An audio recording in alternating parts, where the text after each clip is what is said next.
و نصلی علی رسولہ الکریم اما بعد فاعوذ باللہ من الشیطان الرجیم بسم اللہ الرحمن الرحیم رب اشرح لی صدری ویسر لی امری واحلل عقدۃ من لسانی یفقہوا قولی۔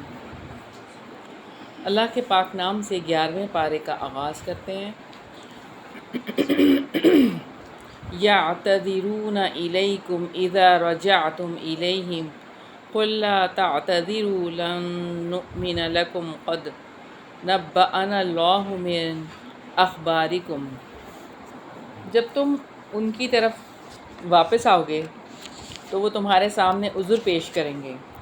آپ کہہ دیں کہ عذر نہ کرو، ہم تم پر ہرگز یقین نہیں کریں گے۔ بلا شبہ اللہ تعالیٰ نے ہمیں تمہاری کچھ خبریں بتا دی ہیں، اور ان قریب اللہ تعالیٰ اور اس کا رسول تمہارا عمل دیکھیں گے، پھر تم اس کی طرف لوٹائے جاؤ گے جو غیب اور حاضر کا جاننے والا ہے، تو وہ تمہیں بتا دے گا جو کچھ تم کرتے رہے تھے۔ یہاں پہ غزوہ تبوک کا ذکر ہے، اور غزوہ تبوک سے واپسی پہ آپ صلی اللہ علیہ وسلم کے ساتھ جو ہونے والا ہے اس کا تذکرہ اللہ تعالیٰ یہاں فرما رہے ہیں۔ اس غزوے میں سارے کے سارے مومنین اور صادقین نے شرکت کی تھی، اور اس سے غیر حاضری نفاق کی علامت قرار پائی تھی، کیونکہ یہ قول ایسی تھی کہ سب کو لازمی تھا جانا۔ چنانچہ کیفیت یہ تھی کہ اگر کوئی پیچھے رہ گیا تھا اور اس کا ذکر رسول اللہ صلی اللہ علیہ وسلم سے کیا جاتا تو آپ صلی اللہ علیہ وسلم فرماتے کہ اسے چھوڑ دو، اگر اس میں خیر ہے تو اللہ تعالیٰ اسے جلد ہی تمہارے پاس پہنچا دے گا، اور اگر ایسا نہیں ہے تو اللہ تعالیٰ نے تمہیں اس سے راحت دی ہے۔ غرض اس غزوے سے یا تو وہ لوگ پیچھے رہے جو معذور تھے، یا وہ جو منافق تھے، لیکن 3 ایسے بلکہ کچھ اور صحابہ ایسے تھے کہ جو کہ واقعی ایمان والے تھے مگر وہ پیچھے رہ گئے تھے، ان کا ذکر آگے آئے گا انشاءاللہ تعالیٰ۔ جب تم ان کی طرف واپس آؤ گے ان قریب وہ تمہارے لیے اللہ تعالیٰ کی قسمیں کھائیں گے تاکہ تم ان سے اعراض کرو، سو تم ان سے اعراض ہی کر لو، یقیناً وہ گندے ہیں اور ان کا ٹھکانہ جہنم ہے، اس کے بدلے میں جو وہ کماتے رہے ہیں۔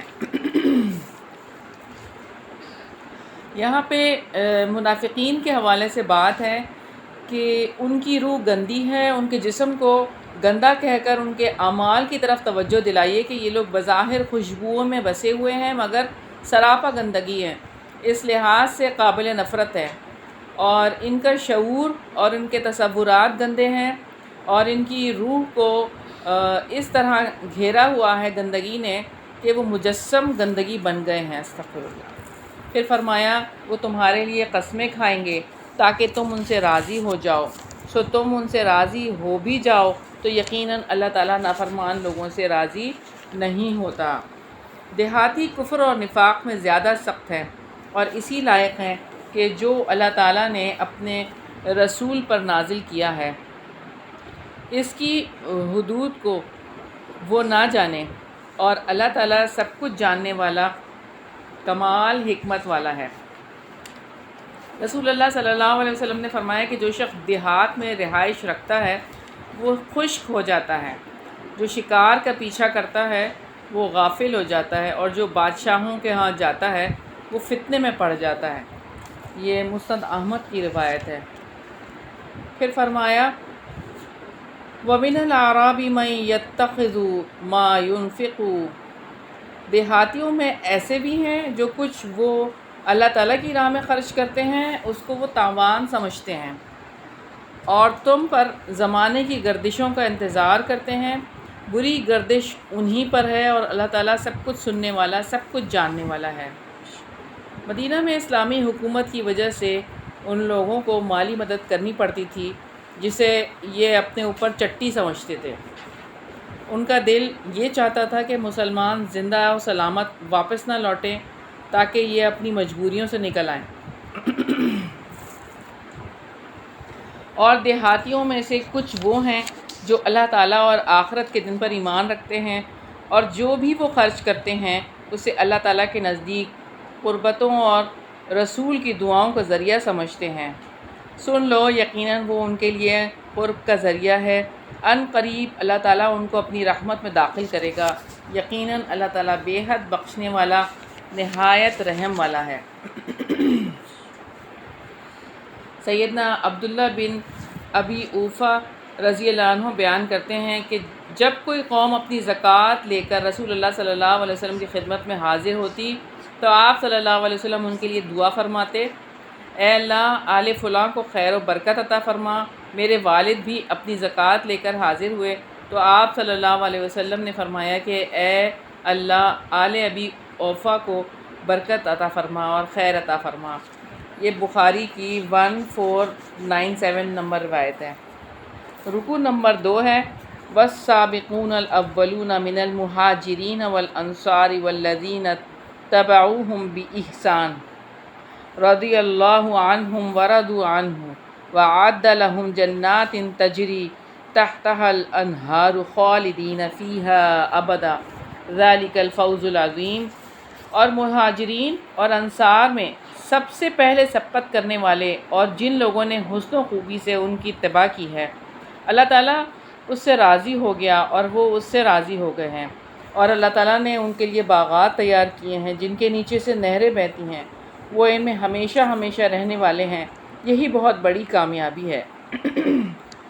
سابقون الاولین سے مراد غزوہ بدر تک کے مسلمان ہیں، اور یہاں پہ اس امت کے وہ لوگ ہیں جنہوں نے ایمان، ہجرت، جہاد اور اقامت دین میں سبقت کی، اور یہاں مہاجرین سے مراد جن کو ان کے گھروں اور مال و متاع سے بے دخل کر کے نکال دیا گیا، وہ اللہ تعالیٰ کے فضل و کرم اور اس کی رضا کی تلاش میں رہتے ہیں اور اللہ تعالیٰ اور اس کے رسول کی مدد کرتے ہیں، یہی در حقیقت سچے لوگ ہیں۔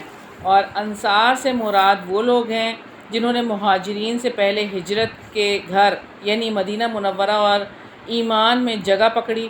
جو کوئی ہجرت کر کے ان کے پاس جاتا ہے یہ اس سے محبت کرتے ہیں، اور جو کچھ ان کو عطا کیا گیا ہے وہ اس کے متعلق دل میں کوئی خلش نہیں پاتے، اور مہاجرین کو اپنے آپ پر ترجیح دیتے ہیں، خواہ ان کو خود احتیاج ہی کیوں نہ ہو۔ اور اللہ تعالیٰ نے کے لیے مہاجر کیسے بنا جا سکتا ہے؟ مومن جب ایک اللہ تعالیٰ کے لیے یکسو ہو جاتا ہے تو دنیا کے سہارے چھوٹ جاتے ہیں۔ اللہ تعالیٰ کے لیے یکسوئی انسان کو ہر چیز سے بے نیاز کر دیتی ہے، اس کے لیے کچھ بھی چھوڑنا مشکل نہیں رہ جاتا۔ اور اللہ تعالیٰ کی رضا کے لیے انصار کیسے بنا جا سکتا ہے؟ کہ جب انسان کے پاس وسائل ہوں اور وہ اپنے وسائل کے ذریعے اللہ تعالیٰ کے لیے محروم ہونے والوں کی محرومی کو دور کر دے، ان کے لیے معاشی اور معاشرتی سہارا بن جائے تو اللہ تعالیٰ کے لیے مددگار بن جاتا ہے۔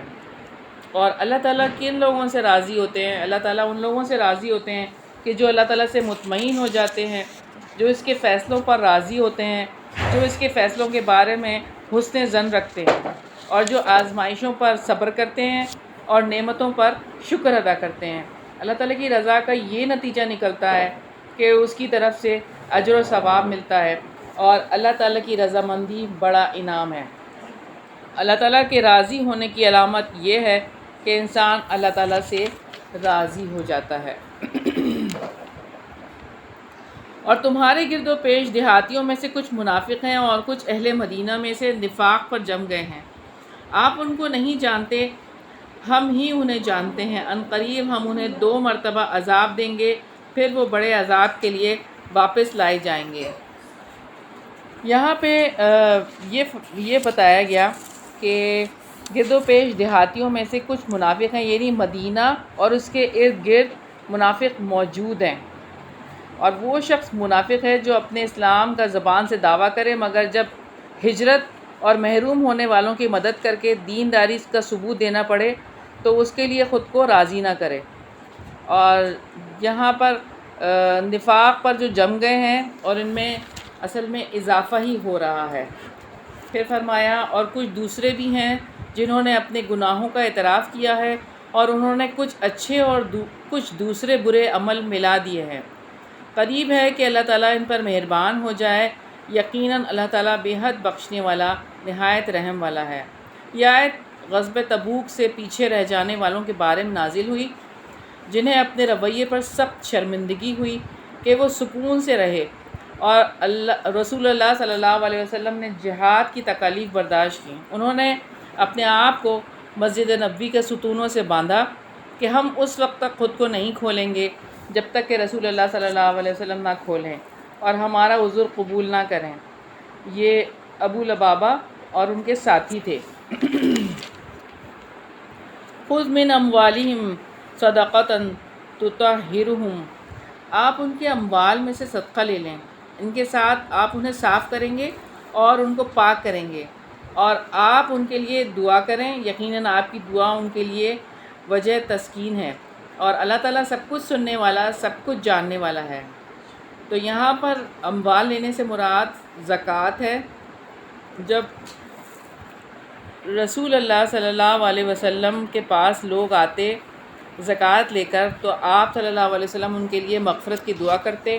ایک دفعہ آپ صلی اللہ علیہ وسلم کے پاس، جو پہلے بھی ہم نے دیکھا کہ ابو اوفا زکوٰۃ لائے اور آپ نے ان کے لیے اور ان کے گھر والوں کے لیے رحمت کی دعا کی۔ کیا وہ نہیں جانتے کہ اللہ تعالیٰ بلا شبہ اپنے بندوں کی توبہ قبول کرتا ہے اور وہی صدقات قبول کرتا ہے، اور بے شک اللہ تعالیٰ بہت زیادہ توبہ قبول کرنے والا، نہایت رحم والا ہے۔ اللہ تعالیٰ ایک اور جگہ پہ فرماتے ہیں اس آیت کی تفسیر میں کہ وہ ایسے لوگ ہیں جب کوئی برائی کر بیٹھیں یا اپنی جانوں پر ظلم کر بیٹھیں تو وہ اللہ تعالیٰ کو یاد کرتے ہیں، پھر وہ اپنے گناہوں کے لیے بخشش مانگتے ہیں، اور اللہ تعالیٰ کے سوا گناہوں کو کون معاف کر سکتا ہے، اور اس پر جو انہوں نے کیا جان بوجھ کر اصرار نہیں کرتے۔ یہ سورہ آل عمران کی آیت نمبر 135 ہے۔ وَقُلْ اعْمَلُوا فَسَيَرَى اللَّهُ عَمَلَكُمْ وَرَسُولُهُ وَالْمُؤْمِنُونَ، اور آپ کہہ دیں تم عمل کرو، پھر عنقریب اللہ تعالیٰ اور اس کا رسول اور تمام اہل ایمان تمہارا عمل دیکھیں گے، اور تم جلد ہی اس کی طرف لوٹائے جاؤ گے جو ہر پوشیدہ اور ظاہر کو جاننے والا ہے، چنانچہ وہ تمہیں بتا دے گا جو تم عمل کیا کرتے تھے۔ تو اللہ تعالیٰ نے اپنے رسول صلی اللہ علیہ وسلم کو حکم دیا ہے کہ منافقوں سے یہ کہہ دیں کہ جو اعمال تم کرنا چاہتے ہو کرو، لیکن یہ نہ سمجھنا کہ اللہ تعالیٰ سے کچھ چھپا سکو گے۔ اس کا رسول اللہ تعالیٰ اور اس کا رسول اور مومنین تمہارے اعمال دیکھیں گے اور وہ یقیناً ظاہر ہو کر رہیں گے۔ سیدنا ابو ہریرہ رضی اللہ عنہ سے روایت ہے کہ رسول اللہ صلی اللہ علیہ وسلم نے فرمایا، اللہ تعالیٰ تمہارے جسموں اور تمہاری صورتوں کو نہیں دیکھتا بلکہ وہ تمہارے دلوں اور عملوں کو دیکھتا ہے۔ یہ مسلم کی روایت ہے۔ وَآخَرُونَ مُرْجَوْنَ لِأَمْرِ اللَّهِ، اور کچھ دوسرے لوگ جو اللہ تعالیٰ کے حکم کے لیے انتظار میں رکھے گئے ہیں، یا وہ انہیں عذاب دے گا یا وہ ان کی توبہ قبول کرے گا، اور اللہ تعالیٰ سب کچھ جاننے والا، کمال حکمت والا ہے۔ تو اللہ تعالیٰ نے ان کو توبہ کرنے اور اپنے عمل پر نادم ہونے کی ترغیب دی ہے کہ وہ جلد اللہ تعالیٰ سے توبہ کریں۔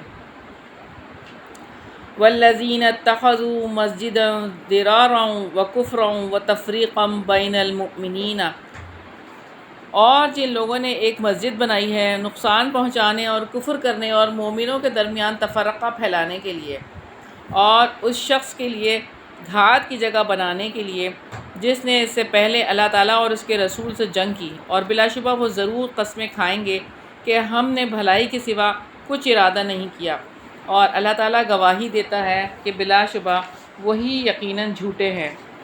منافقوں نے مسجد قباء کے قریب ایک مسجد بنائی جس کا مقصد مسلمانوں کو نقصان پہنچانا اور ان کے درمیان پھوٹ ڈالنا تھا، اور ضرورت پڑنے پر رسول اللہ صلی اللہ علیہ وسلم کے مخالفوں کے لیے ایک محفوظ پناہ گاہ مہیا کرنا تھا۔ اللہ تعالیٰ نے ان کا یہ راز فاش کر دیا۔ تبوک سے واپسی پر جب مدینہ کی مسافت ایک دن کی رہ گئی تو سیدنا جبریل علیہ السلام یہ آیت لے کر تشریف لائے۔ آپ صلی اللہ علیہ وسلم نے مدینہ آنے پر پہلے مسجد کو گرانے کا حکم دیا، اور اس مسجد کی تعمیر کا مقصد یہ تھا کہ اس کے اندر اس طرح کی سازشیں کی جائیں، جبکہ اصل میں مقصد کیا ہوتا ہے، ایمان اور تقوی کی بنیاد پر مسجدیں تعمیر کی جاتی ہیں۔ پھر فرمایا لا تقم فیہ ابدا، آپ اس میں کبھی کھڑے نہ ہونا، یقیناً وہ مسجد جس کی بنیاد پہلے ہی دن سے تقوی پر رکھی گئی ہے وہی زیادہ حقدار ہے کہ آپ اس میں کھڑے ہوں۔ اس میں ایسے مرد ہیں جو پسند کرتے ہیں کہ وہ بہت پاک رہیں، اور اللہ تعالیٰ بہت پاک رہنے والوں سے محبت کرتا ہے۔ تو قباء میں اسی مسجد سے اسلام ظاہر ہوا۔ اس سے مراد مسجد قباء ہے جس کی بنیاد پہلے ہی دن تقوی تھی۔ دین میں اللہ تعالیٰ کے لیے اخلاص، اس کے ذکر کی اقامت اور اس کے شعار پر رکھی گئی ہے۔ یہ قدیم اور معروف مسجد تھی۔ جب اہل قباء کے مدعا کے یہ آیت نازل ہوئی تو رسول اللہ صلی اللہ علیہ وسلم نے ان کی طہارت کے بارے میں پوچھا تو انہوں نے عرض کی کہ وہ استنجا کرتے وقت پتھر کے بعد پانی کا استعمال کرتے ہیں، تو اللہ تعالیٰ نے ان کے اس فعل پر اس کی تعریف کی۔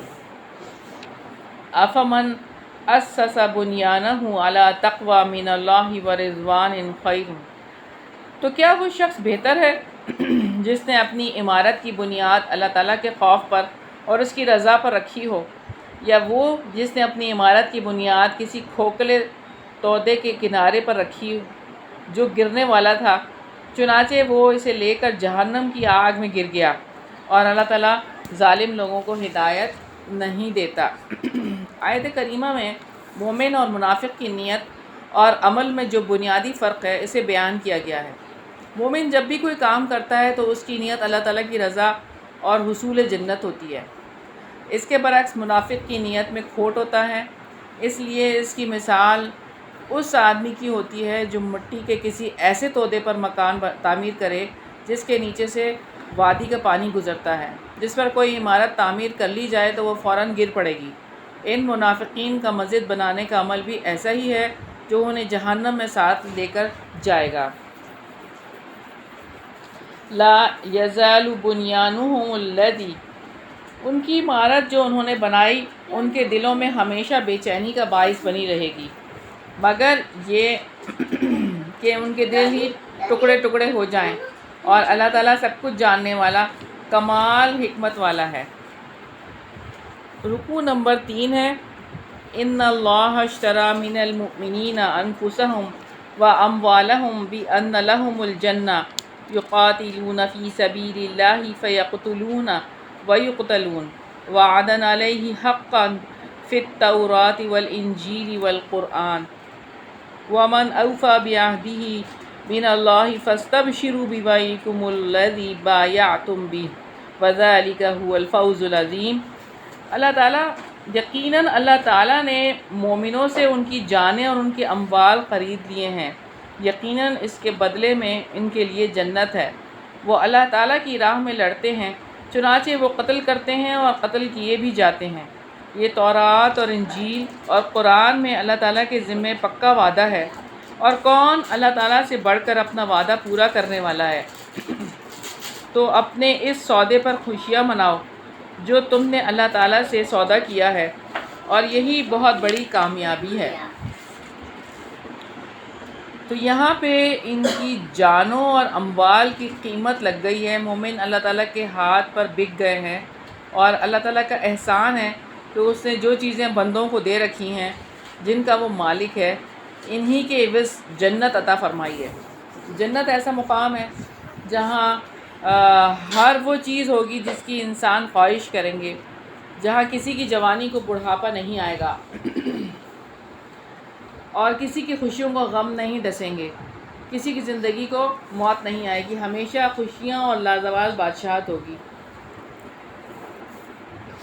سیدنا مسعود بن مخرمہ اور سیدنا مروان رضی اللہ عنہما کہتے ہیں کہ رسول اللہ صلی اللہ علیہ وسلم نے فرمایا کہ اس ذات کی قسم جس کے ہاتھ میں میری جان ہے، میں ان کافروں سے اس دن کی خاطر ضرور لڑوں گا حتیٰ کہ میری گردن کٹ جائے، اور اللہ تعالیٰ ضرور بضرور اپنے دین کو نافذ کرے گا۔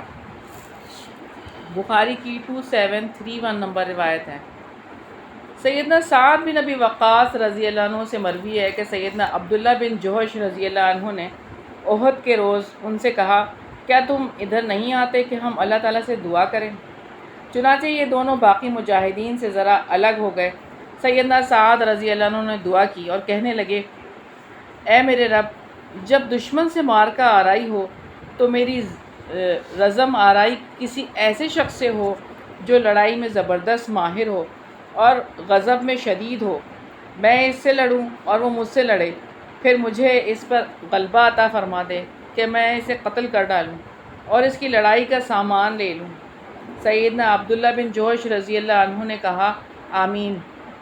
اب سیدنا عبداللہ بن جوہش نے دعا کی، اے میرے اللہ، میرا سامنا بھی کسی ایسے ہی دشمن سے ہو جو لڑائی میں سخت غصے والا اور جنگ لڑنے میں شدید ہو، میں اس سے محض تیری خاطر لڑوں، وہ مجھے قتل کر دے، پھر میری ناک اور کان کاٹ ڈالے۔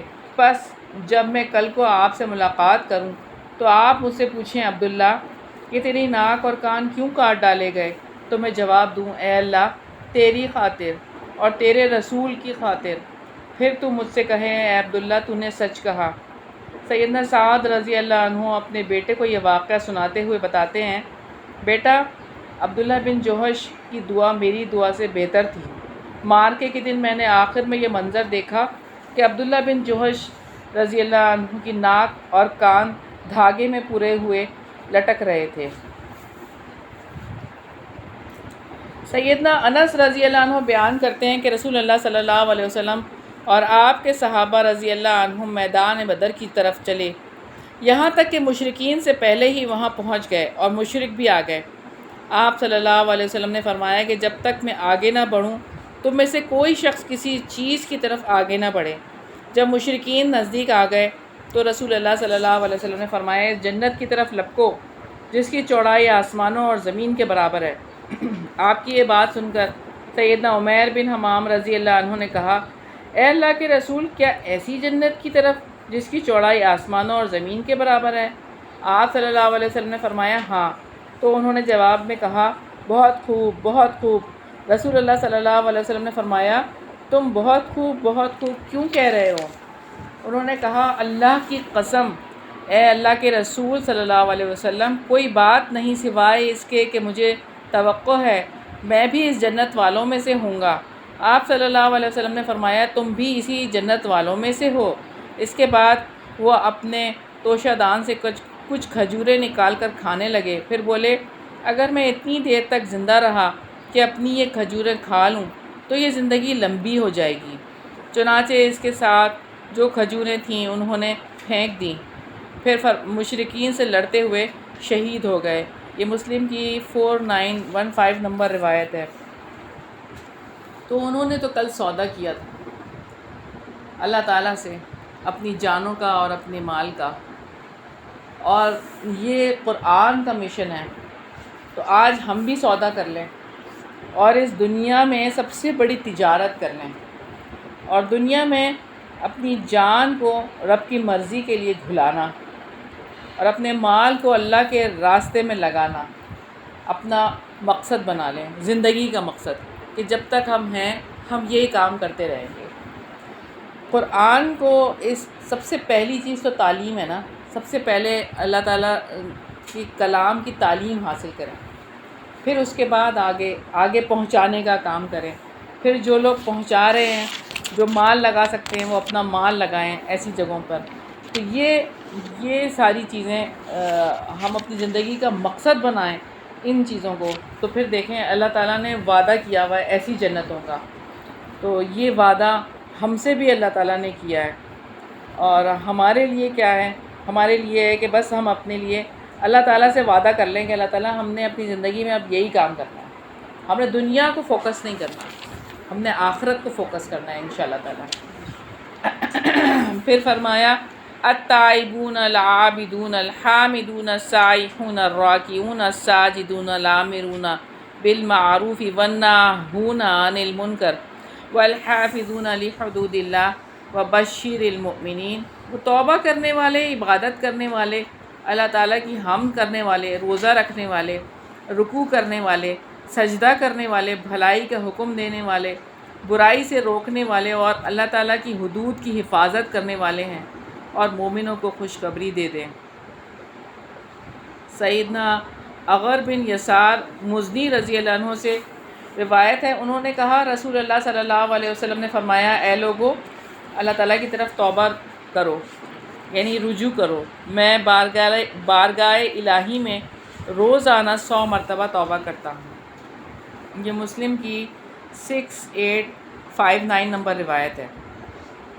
اور یہاں پہ السائحون سے کیا مراد ہے؟ سیاحت سے مراد اللہ تعالیٰ کے تقرب کے لیے حج، عمرہ، جہاد، طلب علم اور اقارب سے ملنے کے لیے سفر کرنا ہے۔ اور یہاں پہ ہم دیکھتے ہیں کہ سجدوں کی بات اللہ تعالیٰ نے کی ہے کہ وہ سجدے کرتے ہیں۔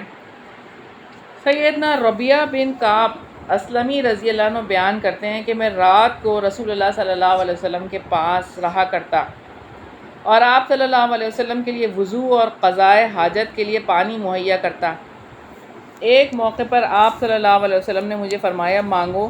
میں نے کہا، میں آپ صلی اللہ علیہ وسلم کی رفاقت کا سوال کرتا ہوں۔ فرمایا، اس کے علاوہ کچھ اور؟ میں نے پھر عرض کیا، بس یہی۔ رسول اللہ صلی اللہ علیہ وسلم نے فرمایا، تو اپنے معاملے میں کثرت سجود سے میری مدد کرو، یعنی سجدوں کی کثرت کر دو، اور سجدوں کی کثرت تو نفل نماز سے ہی ہوگی۔ پھر یہ مسلم کی 1094 نمبر روایت ہے۔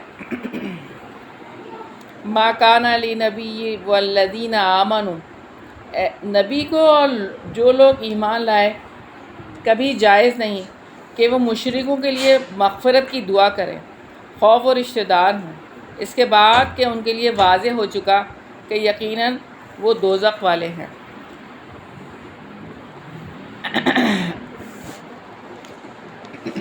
یہاں پہ یہ بات ہے، نبی پاک صلی اللہ علیہ وسلم اور اہل ایمان پر واجب ہے کہ اپنی رب کی رضا اور ناراضگی کے بارے میں اس کی موافقت کریں۔ جس کو اللہ تعالیٰ نے دوست بنایا ہے اس سے موالات رکھیں، اور جس کو اللہ تعالیٰ نے اپنا دشمن قرار دیا ہے اس سے عداوت رکھیں، اور جس شخص کے بارے میں یہ واضح ہو چکا ہو کہ وہ جہنمی ہے اس کے لیے استغفار کرنا اس کے منافی اور متناقض ہے۔ پھر فرمایا، اور ابراہیم کا اپنے باپ کے لیے بخشش مانگنا صرف اس وعدے کے سبب تھا جو اس نے اپنے باپ سے کیا تھا، چنانچہ جب اس کے لیے واضح ہو گیا کہ وہ اللہ تعالیٰ کا دشمن ہے تو وہ اس سے بے تعلق ہو گیا۔ بے شک ابراہیم یقیناً بڑا نرم دل، بڑا بردبار تھا۔ سیدنا ابراہیم علیہ السلام نے اپنے والد کے لیے مغفرت کی دعا اس وقت کی تھی جب انہیں اپنے والد کے انجام کے بارے میں خبر نہیں تھی۔ جب ان پر واضح ہو گیا کہ ان کے والد کو اللہ تعالیٰ کی دشمنی میں کفر پر موت آئی ہے تو انہوں نے اس سے اظہار بیزاری کیا اور اپنے رب کی موافقت کی۔ ما کان اللہ لیضل قوما بعد اذ ہداہم، اور کبھی ایسا نہیں کہ اللہ تعالیٰ کسی قوم کو گمراہ کر دے اس کے بعد کہ وہ انہیں ہدایت دے چکا ہو، یہاں تک کہ وہ ان کے لیے وہ چیز واضح کر دے جن سے وہ بچیں۔ بلا شبہ اللہ تعالیٰ ہر چیز کو خوب جاننے والا ہے، یہاں تک کہ شریعت کے حرام کردہ چیزوں کو ان پر واضح نہ کر دیں اللہ تعالیٰ، جن سے بچنا ان کے لیے واجب ہے۔ جب اللہ تعالیٰ حق واضح فرما دیتا ہے لیکن لوگ عمل پیرا نہیں ہوتے اور جن چیزوں سے بچنا واجب ہے ان سے نہیں بچتے تو انہیں گمراہی کا مستحق قرار دیا جاتا ہے۔ ان اللہ لہ ملک السماوات والارض یحیی و یمیت وما لکم من دون اللہ من ولی ولا نصیر، یقیناً اللہ تعالیٰ ہی کے لیے آسمانوں اور زمین کی بادشاہت ہے، وہی زندگی دیتا ہے اور وہی موت دیتا ہے، اور اللہ تعالیٰ کے سوا تمہارا نہ کوئی دوست ہے اور نہ کوئی مددگار۔ وہ ایمان کے ذریعے زندگی دیتا ہے اور کفر کے ذریعے موت دیتا ہے، وہ مردوں کو زندہ کرتا ہے اور زندوں کو موت سے ہمکنار کرتا ہے، اپنی کامل قدرت اور اپنی عظیم سلطنت کی وجہ سے۔ لقد تاب اللہ علی النبی والمہاجرین والانصار الذین اتبعوہ، بلا شبہ یقیناً اللہ تعالیٰ نے نبی پر بھی اور مہاجرین اور انصار پر بھی مہربانی کے ساتھ توجہ فرمائی جو تنگی کے وقت میں نبی کے ساتھ رہے، اس کے بعد بھی کہ قریب تھا ان میں سے کہ ایک گروہ کے دل ہی ٹیڑھے ہو جائیں۔ پھر اللہ تعالیٰ نے ان پر مہربانی سے توجہ فرمائی، یقیناً وہ ان پر بہت ہی شفقت کرنے والا، نہایت رحم والا ہے۔ غزوہ تبوک کے لیے صحابہ کرام رضی اللہ عنہم کے نکلنے کو اللہ تعالیٰ نے تنگی کی گھڑی میں نبی پاک صلی اللہ علیہ وسلم کے ساتھ نکلنا قرار دیا، جس میں پکی ہوئی فصلوں کو چھوڑ کر تبوک کا سفر اختیار کرنا، سخت گرمی میں طویل سفر طے کر کے دنیا کی سب سے بڑی طاقت کا مقابلہ کرنا، سامان کی کمی کی وجہ سے ایک ایک اونٹ پر کئی لوگوں کا باری باری سوار ہونا، کھانے کا اتنا کم ہونا کہ بعض اوقات ایک کھجور حصے میں آتی تھی۔ اور ان تینوں پر بھی اس نے توجہ فرمائی جو پیچھے رکھے گئے، یہاں تک کہ جب زمین ان پر تنگ ہو گئی، باوجود اس کے کہ وسیع تھی، اور ان پر ان کی جانیں تنگ ہو گئیں، اور انہوں نے یقین کر لیا کہ اللہ تعالیٰ سے خود اس کے سوا کوئی جائے پناہ نہیں۔ پھر اللہ تعالیٰ نے بھی ان پر مہربانی کے ساتھ توجہ فرمائی کہ وہ توبہ کریں، یقیناً اللہ تعالیٰ بہت توبہ قبول کرنے والا، نہایت رحم والا ہے۔ اللہ تعالیٰ نے ان تینوں لوگوں کی توبہ قبول فرما لی جو غزوہ تبوک میں مسلمانوں کے ساتھ نہیں جا سکے تھے۔ یہ کعب بن مالک، مرارہ بن ربیع اور ہلال بن امیہ تھے۔ ان کو 50 دن تک ان سے بائیکاٹ کرنے کے لیے کہا گیا تھا۔ یہ مخلص مسلمان تھے، لیکن اپنی سستی اور کاہلی کی وجہ سے یہ تبوک سے پیچھے رہ گئے تھے۔ اگرچہ یہ لوگ تبوک کے لیے نہ نکلنے کو اپنی غلطی سمجھتے تھے، مگر ان کے اندر توبہ کا شدید احساس پہلے مرحلے میں نہیں ابھرا تھا، اس لیے ان کا معاشرتی بائیکاٹ کیا گیا۔ اور امام احمد بن حنبل کی نسبت منقول ہے کہ قرآن مجید کی کوئی آیت انہیں اس قدر نہیں رلاتی تھی جس قدر یہ آیت، اور سیدنا کعب بن مالک کی روایت اس سے معلوم ہوا کہ خدمت حق میں تساہل ایک مومن کے لیے کیسا سخت جرم ہے۔ مسلمانوں کی اطاعت اور امتثال کا کیا حال تھا کہ جوں ہی انقطاع لائق کا حکم ہوا، تمام شہر نے بیک وقت ایک ہی دفعہ رخ پھیر لیا۔ چوری چھپے بھی کسی نے اس حکم کی خلاف ورزی نہیں کی۔ سیدنا ابو قتادہ رضی اللہ عنہ کا حال خود سیدنا کعب رضی اللہ عنہ کی زبان سے سن چکے۔ جب انہوں نے کہا تم تو اس سے بے خبر نہیں ہو سکتے کہ سچا مسلمان ہوں، تو سیدنا ابو قتادہ نے صرف یہی کہا کہ اللہ و رسولہ عالم، کہ اللہ اور اس کے رسول بہتر جانتے ہیں۔ تو اتنی شدید یہ بات ہوئی تھی، صرف اور صرف کیا وجہ تھی کہ وہ سستی کی وجہ سے پیچھے رہ گئے تھے۔ ایمان ان کا کمزور ہو گیا تھا تھوڑا سا، لیکن ایمان والے تھے وہ، اور اتنی سخت سزا تھی کہ 50 دن کا بائیکاٹ تھا، اور آخر میں 10 دن ان کی بیویوں کو بھی کہا گیا تھا کہ وہ میکے چلی جائیں۔ اتنا شدید بائیکاٹ تھا۔ اور جو کعب بن مالک کہتے ہیں کہ جب میں نماز پڑھنے کے لیے جاتا تھا تو میں رسول اللہ صلی اللہ علیہ وسلم کی طرف دیکھتا تھا، تو جیسے ہی آپ صلی اللہ علیہ وسلم کی مجھ پر نظر پڑتی تھی، فوراً آپ نظر پھیر لیتے تھے، اور کوئی صحابی بھی نہیں ملتے تھے، سلام تک نہیں کرتے تھے، فل بائیکاٹ تھا۔ تو یہ حالانکہ وہ مسلمان، تو ہم کسل مندی اور تساہل کو اپنا مشغلہ بنا لیں، اور اللہ تعالیٰ کے جو فرائض ہیں اس میں کوتاہی کریں، تو پھر کیا ہماری پکڑ نہیں ہوگی؟ رکوع نمبر 4 ہے، یا ایھا الذین آمنوا اتقوا اللہ وکونوا مع الصادقین، اے لوگو جو ایمان لائے ہو، اللہ تعالیٰ سے ڈر جاؤ اور سچے لوگوں کے ساتھ ہو جاؤ۔ سیدنا عبادہ بن صامت رضی اللہ عنہ سے روایت ہے کہ رسول اللہ صلی اللہ علیہ وسلم نے ارشاد فرمایا کہ تم اپنی جانوں کی طرف سے مجھے 6 چیزوں کی ضمانت دے دو، میں تمہیں جنت کی ضمانت دیتا ہوں۔ جب بولو تو سچ بولو، وعدوں کو پورا کرو، جو امانتیں تمہارے پاس رکھائی جائیں انہیں ادا کرو، اپنی شرم کی جگہوں کی حفاظت کرو، اپنی نظروں کو نیچا رکھو، اپنے ہاتھوں کو ظلم اور زیادتی سے بچائے رکھے۔ اہل مدینہ اور ارد گرد کے دیہاتیوں کو زیبا نہ تھا کہ وہ اللہ تعالیٰ کے رسول سے پیچھے رہتے، ورنہ یہ کہ وہ اپنی جانوں کو اس کی جان سے عزیز رکھتے، یہ اس وجہ سے کہ بلا شبہ اللہ تعالیٰ کی راہ میں نہ کوئی پیاس اور نہ کوئی تھکاوٹ اور نہ کوئی بھوک انہیں پہنچتی ہے، اور نہ وہ کوئی قدم رکھتے ہیں جو کافروں کو غصہ دلائے، اور نہ وہ کسی دشمن سے کوئی کامیابی حاصل کرتے ہیں مگر اس کے بدلے میں ان کے لیے ایک عمل صالح لکھ دیا جاتا ہے۔ بلا شبہ اللہ تعالیٰ نیکی کرنے والوں کا اجر ضائع نہیں کرتا۔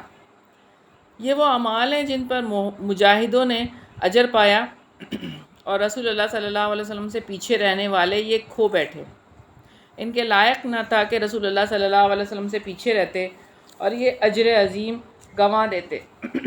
بھوک کا اجر، یعنی بھوک پہ کتنا اجر ملا وہاں پہ، اور پیاس کا اجر، پھر جو تھکاوٹ ہوئی اس پہ اجر ملا، مشقت ہوئی اس پہ اجر ملا، دشمنوں کے گھروں میں گھسنے کا اجر، ان کے علاقوں پر قبضہ کرنے کا اجر ملا، کسی منزل پر ٹھہرنے کی وجہ سے دشمن پر جو روب پڑتا تھا اس کا اجر ملا، اور فتح و نصرت کا اجر ملا، اور قیدی بنانے کا اجر، دشمن کو قتل کرنے کا اجر، یہ سارے اجر پیچھے رہ جانے والوں نے کھو دیے۔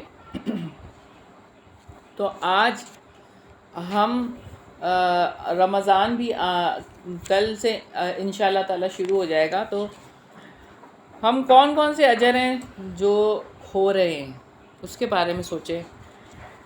ہمارے مرد باجماعت نماز کا اجر، کہیں زکوٰۃ کا اجر، کہیں صدقات کا، کہیں کسی کو لباس چاہیے اس کا اجر، اور کسی کو راشن چاہیے، اور یہ سارے کام جو ہیں چھوٹے چھوٹے کام۔ ابھی آج میں دیکھ رہی تھی کہ کسی نے ایک پوسٹ لگائی ہوئی تھی فیس بک پہ کہ انہوں نے چھوٹے چھوٹے اینولپس بنائے تھے کہ موچی بابا، ان کے محلے میں کوئی ہوگا وہاں پہ ایریا میں، موچی بابا کے لیے ایک لفافہ ہے، تو وہاں پہ غبارے والا ہے اس کے لیے ایک لفافہ ہے، اور اسی طرح سے چوکیدار بابا ہیں ان کے لیے کوئی لفافہ ہے۔ مطلب ان لوگوں کا بھی کچھ خیال رکھا جائے کہ وہ جو ہر وقت نہ دن دیکھتے ہیں نہ رات دیکھتے ہیں، وہ ہر وقت یہ کام کر رہے ہوتے ہیں۔ تو ایسے چھوٹے چھوٹے جو لوگ ہیں، یہ اجر ہے نا، اجر کمانے کے ذرائع ہیں۔ اچھا، پھر فرمایا اور نہ وہ کوئی چھوٹا خرچ کرتے ہیں اور نہ کوئی بڑا، اور نہ کوئی وعدی وہ طے کرتے ہیں مگر وہ ان کے لیے لکھ دیا جاتا ہے تاکہ اللہ تعالیٰ انہیں بہترین جزا دے جو وہ عمل کرتے تھے۔ اس آیت کی روح سے امیر المومنین عثمان رضی اللہ عنہ بن عفان کو بھرپور اجر نصیب ہوا، جیسے کہ سیدنا عبد الرحمن بن حباب سلمہ سے روایت ہے کہ غزوہ تبوک کے موقع پر نبی کریم صلی اللہ علیہ وسلم نے خطبہ دیا جس میں مسلمانوں کو زیادہ سے زیادہ چندہ دینے کی ترغیب دی۔ سیدنا عثمان رضی اللہ عنہ نے عرض کیا، میں 100 اونٹ پالان سمیت چندہ دیتا ہوں۔ نبی صلی اللہ علیہ وسلم نے ممبر سے ایک سیڑھی نیچے اتر کر پھر اپیل کی تو سیدنا عثمان رضی اللہ عنہ نے عرض کیا، میں مزید 100 اونٹ پالان سمیت دیتا ہوں۔ اس پر نبی پاک صلی اللہ علیہ وسلم نے تعجب اور خوشی سے اپنا ہاتھ ہلایا، گویا کہ آپ صلی اللہ علیہ وسلم فرما رہے تھے اس کے بعد عثمان کو کسی گناہ کا خطرہ نہیں۔ اور ایک اور روایت میں ہے کہ انہوں نے اس موقع پر 1000 اشرفیاں بھی لا کر رسول اللہ صلی اللہ علیہ وسلم کی گود میں ڈال دیں۔ میں نے رسول اللہ صلی اللہ علیہ وسلم کے رسول کو دیکھا کہ آپ صلی اللہ علیہ وسلم انہیں الٹ پلٹ کر رہے تھے اور فرما رہے تھے کہ آج کے بعد عثمان کو کوئی عمل نقصان نہیں پہنچائے گا، اور آپ صلی اللہ علیہ وسلم نے یہ اشرفیاں اور یہ سارا مال اسی جنگ میں خرچ کیا۔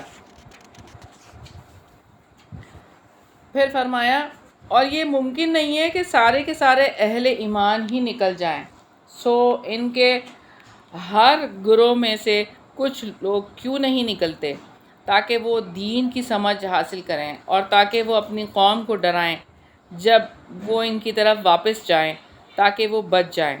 سیدنا ابن عباس رضی اللہ عنہما فرماتے ہیں کہ اللہ تعالیٰ کے رسول کو صلی اللہ علیہ وسلم کو تنہا چھوڑ کر تمام مسلمانوں کو جہاد کے لیے نکل جانا لائق نہیں، البتہ ہر قبیلے میں سے کچھ لوگ آپ صلی اللہ علیہ وسلم سے اجازت لے جائیں، پھر جب یہ لوگ واپس آ جائیں تو ان کے بعد جو قرآن اترا ہے اسے وہ لوگ جو اللہ تعالیٰ کے رسول کے ساتھ گھروں میں تھے انہیں سکھا دیں، اور کہہ دیں کہ اللہ تعالیٰ نے اپنے نبی پر یہ آیات اتاری ہیں جو ہم نے یاد کر لی ہیں اور آپ صلی اللہ علیہ وسلم سے سیکھ لی ہیں، پھر دوسرے چلے جائیں۔ غرض یہ کہ کچھ لوگ جائیں اور کچھ علم دین سیکھنے کے لیے رسول اللہ صلی اللہ علیہ وسلم کے ساتھ رہیں، اور جب مجاہد آئیں تو انہیں سکھا دیں۔ یہی سلسلہ قائم رہنا چاہیے تاکہ نہ جاننے والوں کو بھی دینی مسائل کا نہ جاننے والوں کو بھی دینی مسائل کا علم ہو جائے۔ تو یہ بات ہے کہ سیکھنے سکھانے کا سلسلہ جاری اور ساری رہنا چاہیے، کاموں کی وجہ سے رکنا نہیں چاہیے۔ آج جب قرآن پڑھنے کی بات کرتے ہیں یا سیکھنے کی بات کرتے ہیں تو پہلی بات کیا ہوتی ہے کہ ٹائم نہیں ہے، کام ہے، فلاں کام ہے، فلاں کام ہے، فلاں کام ہے۔ تو آپ دیکھیں کہ وہ تو جہاد پہ جا رہے تھے، وہ تو اپنا بھی کوئی کام نہیں کر رہے تھے، ہاں، تو ان کے لیے بھی کہا گیا کہ جب وہ آئیں گے تو وہ سیکھیں گے اس دین کو، اس قرآن کو، اس سنت کو سیکھنا فرض ہے۔ اور یہ جو جگہ ہیں جو کہ جہاں پہ سکھایا جاتا ہے یہ روشنی کے مینار ہیں، لائٹ ٹاور ہے نا، تو وہ روشنی کے مینار، اسی طرح سے کہ دور سے دیکھیں تو روشنی نظر آ جاتی ہے۔ تو یہ قرآن کے جو مراکز ہیں یہ بالکل ایسے ہی ہیں، اور ان کو قائم کرنے والے کی جو قائم کرتے ہیں ان کی جو ہے وہ امداد کرنی چاہیے، اور یہ کہ ان کے ساتھ مل کے ہر طرح سے جو ہے وہ ساتھ دینا چاہیے، اور خود اس میں جو ہے وہ آگے بڑھ چڑھ کر ایسے مینار بھی تعمیر کرنے چاہیے۔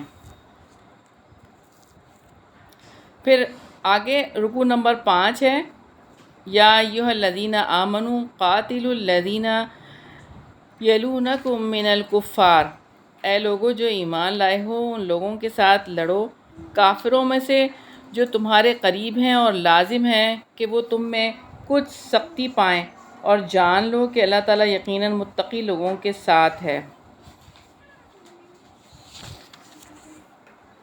یعنی تمہیں یہ علم ہونا چاہیے کہ اللہ تعالیٰ کی طرف سے مدد تقویٰ کے مطابق نازل ہوتی ہے، اس لیے تقویٰ کا التزام کرو، اللہ تعالیٰ تمہاری مدد کرے گا۔ جتنا جس کا تقویٰ ہوگا اتنا ہی اللہ تعالیٰ کی مدد اس کے لیے آئے گی، اور تمہارے دشمن کے خلاف تمہیں نصرت سے نوازے گا۔ پھر فرمایا، اور جب بھی کوئی صورت نازل کی جاتی ہے تو ان میں سے کچھ لوگ کہتے ہیں کہ تم میں سے کس کو ایمان میں سے اس نے زیادہ کیا، چنانچہ جو لوگ ایمان لائے سو ان کو ایمان میں اس نے زیادہ کیا ہے اور وہ اس سے بہت خوش ہوتے ہیں، لیکن وہ لوگ جن کے دلوں میں بیماری ہے تو اس نے ان کو گندگی میں اور گندگی کے ساتھ زیادہ کر دیا، اور وہ اس حال میں مرے کہ وہ کافر تھے۔ اور کیا وہ دیکھتے نہیں کہ یقیناً ایک بار یا دو بار وہ ہر سال آزمائش میں ڈالے جاتے ہیں، پھر بھی وہ نہ توبہ کرتے ہیں اور نہ ہی وہ نصیحت حاصل کرتے ہیں۔ یعنی کیا ان منافقوں کو معلوم نہیں کہ انہیں سال میں ایک یا دو بار آزمائش میں مبتلا کیا جاتا ہے، ان کو امراض، بھوک یا قحط لاحق ہو جاتے ہیں، تو اللہ تعالیٰ کے احکامات کے ذریعے سے انہیں آزمایا جاتا ہے۔ اور اللہ تعالیٰ کی طرف سے آزمائشیں دل کی حساسیت کو بڑھانے کے لیے آتی ہیں، اور آزمائشیں اس لیے آتی ہیں تاکہ انسان اللہ تعالیٰ کی باتوں کو گہرائی کے ساتھ سمجھنے کے قابل ہو جائے۔ ہر سال آنے والی آزمائشیں انسان کو اپنی بے بسی کی یاد دلاتی ہیں، اور ہر سال آنے والی آزمائشیں انسان کو آخرت کے معاملے میں دنیا کی بے ثباتی اور بے وقتی کو یاد دلاتی ہیں۔ پھر فرمایا، اور جب کوئی صورت اتاری جاتی ہے تو ایک دوسرے کی طرف دیکھتے ہیں کہ کیا تمہیں کوئی اور دیکھ رہا ہے، پھر وہ واپس پلٹ جاتے ہیں۔ اللہ تعالیٰ نے ان کے دلوں کو پھیر دیا ہے، اس لیے کہ یقیناً وہ ایسے لوگ ہیں جو سمجھتے نہیں۔ کافروں کو کیا ہو گیا ہے کہ آپ کی طرف دوڑے چلے آنے والے ہیں دائیں بائیں سے گروہ در گروہ. یہ سورہ معارج کی آیت نمبر 36 اور 37 ہے.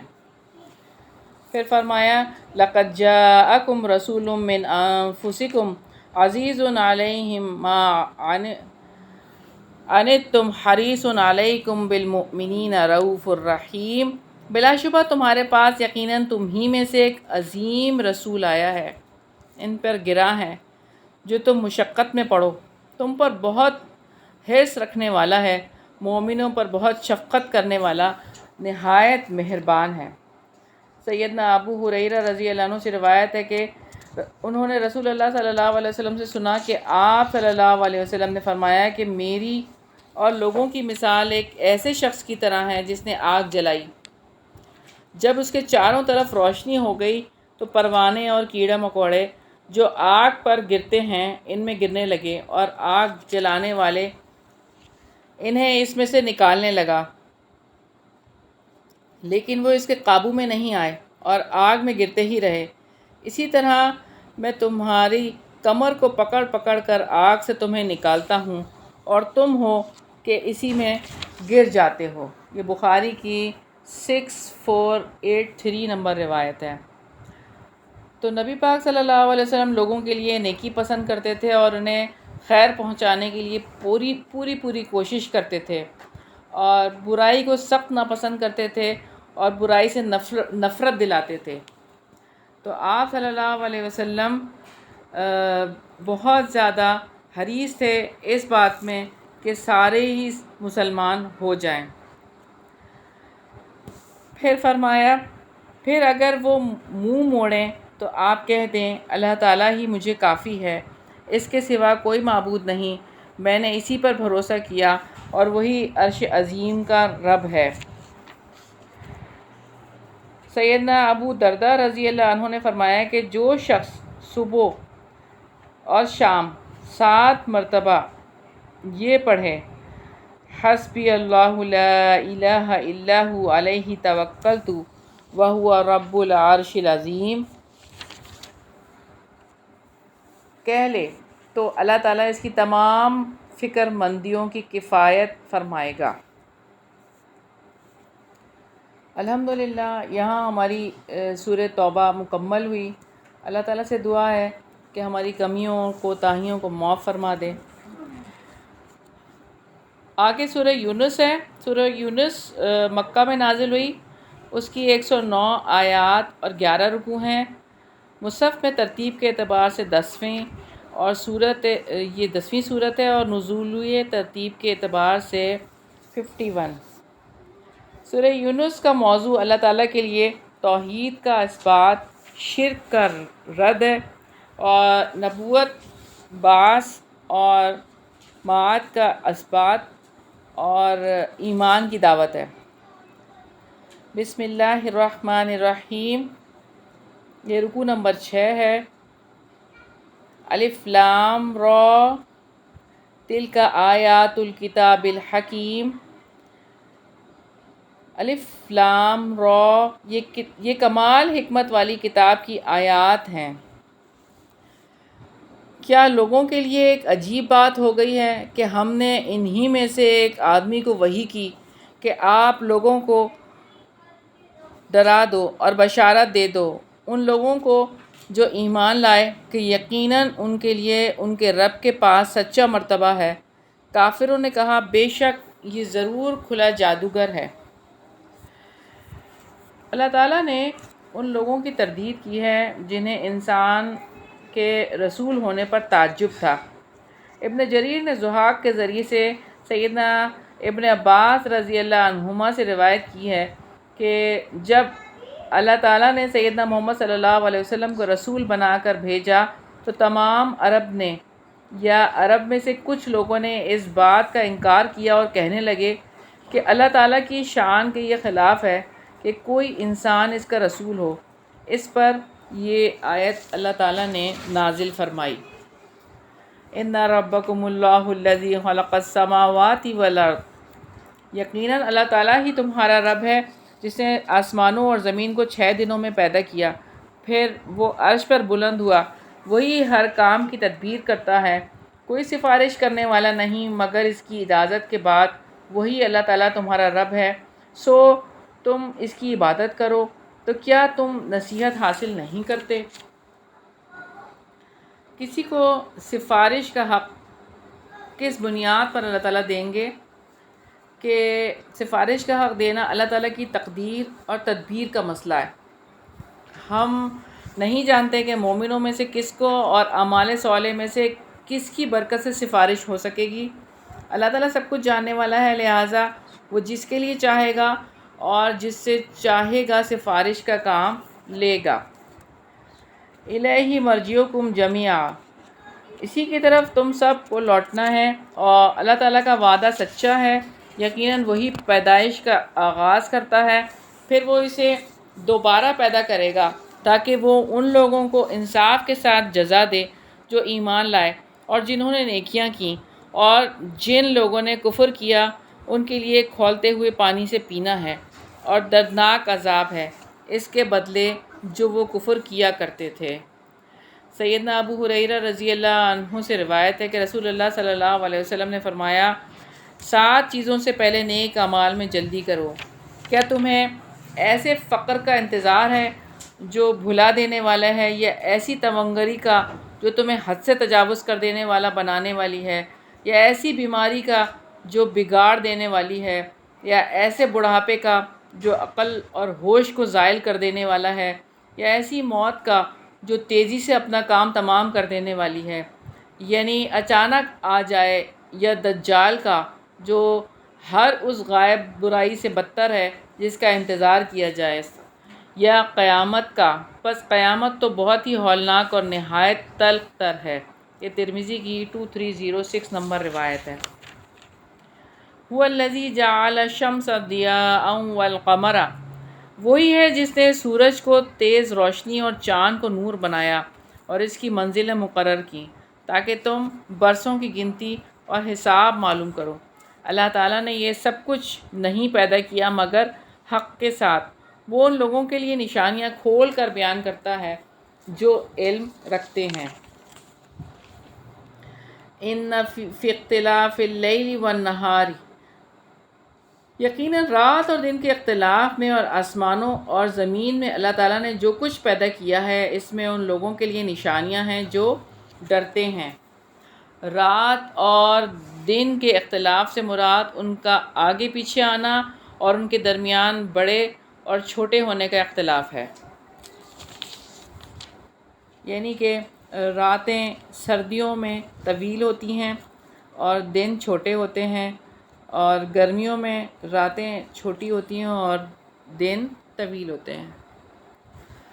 ان الذین لا یرجون لقاءنا، یقیناً جو لوگ ہماری ملاقات کی امید نہیں رکھتے اور وہ دنیا کی زندگی پر راضی ہو گئے اور اس پر ہی مطمئن ہو گئے، اور وہ لوگ جو ہماری آیات سے غافل ہیں، وہ اللہ تعالیٰ کی وحدانیت کے دلائل کی طرف نظر نہیں کرتے، نہ اس پر غور و فکر کرتے ہیں، کیونکہ وہ اس کے متضاد میں منہمک ہیں۔ وہ قرآنی آیات سے اور کائناتی نشانیوں سے فائدہ نہیں اٹھاتے، اور ان لوگوں کو آخرت کی ملاقات کا یقین نہیں آتا جو دنیا کی زندگی پر راضی اور مطمئن رہتے ہیں، جو لوگ اللہ تعالیٰ کی نشانیوں سے غافل رہتے ہیں۔ اولئک مأواہم النار بما کانوا یکسبون، یہی لوگ ہیں جن کا ٹھکانہ آگ ہے اس کے بدلے میں جو وہ کمایا کرتے تھے۔ یقیناً جو لوگ ایمان لائے اور جنہوں نے نیکیاں کی ہیں ان کا رب انہیں ان کے ایمان کی وجہ سے ہدایت دے گا، نعمت کے باغوں میں ان کے نیچے سے نہریں بہتی ہوں گی۔ ایمان اور عمل صالح انسان کو جنت تک لے جانے والا راستہ ہے، جیسے کہ اللہ تعالیٰ نے سورہ حدید میں بھی فرمایا، جس دن آپ مومن مردوں اور مومن عورتوں کو دیکھیں گے کہ ان کا نور ان کے آگے آگے اور ان کے دائیں دوڑ رہا ہوگا۔ آج ایسے باغات کی تمہیں خوشخبری ہو جن کے نیچے نہریں جاری ہیں، ان میں ہمیشہ کے رہائشی ہو، یہی بڑی کامیابی ہے۔ پھر فرمایا، دعواہم فیہا سبحانک اللہم وتحیتہم فیہا سلام، ان کی دعا اس میں یہ ہوگی، پاک ہے تو اے اللہ، اور ان کی آپس کی دعا اس میں سلام ہوگی، اور ان کی دعا کا اختتام یہ ہوگا الحمدللہ رب العالمین، سب تعریف اللہ تعالیٰ کے لیے ہے جو تمام جہانوں کا رب ہے۔ تو جنت کا تذکرہ ہے، نہ اس میں وہ بیہودہ گفتگو سنیں گے اور نہ کوئی گناہ میں ڈالنے والی بات، مگر یہ کہنا کہ سلام ہے سلام ہے۔ یہ سورہ واقعہ کی آیات ہیں۔ رسول اللہ صلی اللہ علیہ وسلم کو فرماتے ہوئے سنا، جنتی جنت میں کھائیں گے اور پئیں گے، لیکن تھوکیں گے نہ، پیشاب کریں گے نہ، پاخانہ کریں گے اور نہ ناک صاف کریں گے۔ صحابہ رضی اللہ عنہم نے پوچھا کہ جو کھانا وہ کھائیں گے وہ کہاں جائے گا؟ تو رسول اللہ صلی اللہ علیہ وسلم نے فرمایا کہ بس ڈکار آئے گا اور پسینہ آئے گا، جس سے خوشبو مشک کی طرح آئے گی، اور ان کا کھانا تحلیل ہو جائے گا۔ انہیں تسبیح اور تمہید اس طرح سکھائی جائے گی جس طرح تمہیں سانس لینا سکھایا جاتا ہے۔ یہ صحیح مسلم کی 7152 نمبر روایت ہے۔ تو جنت کی متلاشی لوگ کون ہوتے ہیں؟ جو ہر وقت ایسے کاموں کی تلاش میں ہوتے ہیں کہ جن کا نتیجہ جنت ہوتی ہے، اور وہ جنت کے سے کام کرنا چاہتے ہیں۔ وہ دنیا میں رہ کر دنیا کے فضول کاموں میں اپنا وقت ضائع نہیں کرتے، بلکہ وہ جنت کی پلاننگ کرتے ہیں، اور وہ یہ سمجھتے ہیں کہ بس تھوڑا ہی وقت رہ گیا ہے اور ہمیں اس جنت میں جانا ہے، اور اس جنت کے لیے بڑے سے بڑا گھر پلان کرتے ہیں، اس کی کوشش کرتے ہیں، اور اس کے لیے اپنے عمل سدھارتے ہیں۔ تو اللہ تعالیٰ ہم سب کو توفیق عطا فرمائے کہ ہم سب جنت الفردوس میں اکٹھے رہیں، اور اللہ تعالیٰ ہم سب کے لیے ایسے سامان مہیا کرے اور ایسی توفیق عطا فرمائے کہ دنیا میں رہتے ہوئے ایسے کام کر جائیں کہ جو اللہ تعالیٰ کی بڑی جنت کا مستحق ٹھہرے۔ آمین۔ رکوع نمبر 7 ہے، اور اگر اللہ تعالیٰ لوگوں کو بہت جلدی بھلائی دینے کی طرح ان کو برائی جلدی دے تو یقیناً ان کی مدت ان کی طرف پوری کر دی جائے۔ تو جو لوگ ہماری ملاقات کی امید نہیں رکھتے، ان لوگوں کو ہم ان کی سرکشی میں چھوڑ دیتے ہیں اور کہ وہ حیران پھرتے ہیں۔ رسول اللہ صلی اللہ علیہ وسلم نے فرمایا کہ ہر مسلمان کی دعا قبول ہوتی ہے جب تک کہ وہ تھوڑ دلا اور جلد باز ہو کر یہ نہ کہے کہ میں نے تو اللہ تعالیٰ سے بہت دعائیں مانگی ہیں لیکن قبول نہیں ہوتی۔ صحابہ رضی اللہ عنہم نے عرض کیا، اے اللہ کے رسول صلی اللہ علیہ وسلم، جلد بازی کیا ہے؟ آپ صلی اللہ علیہ وسلم نے فرمایا، دعا مانگنے والا کہے میں نے دعا مانگی، پھر مانگی، لیکن مجھے دعا قبول ہوتی نظر نہیں آتی، اور اس پر دعا مانگنا چھوڑ دے۔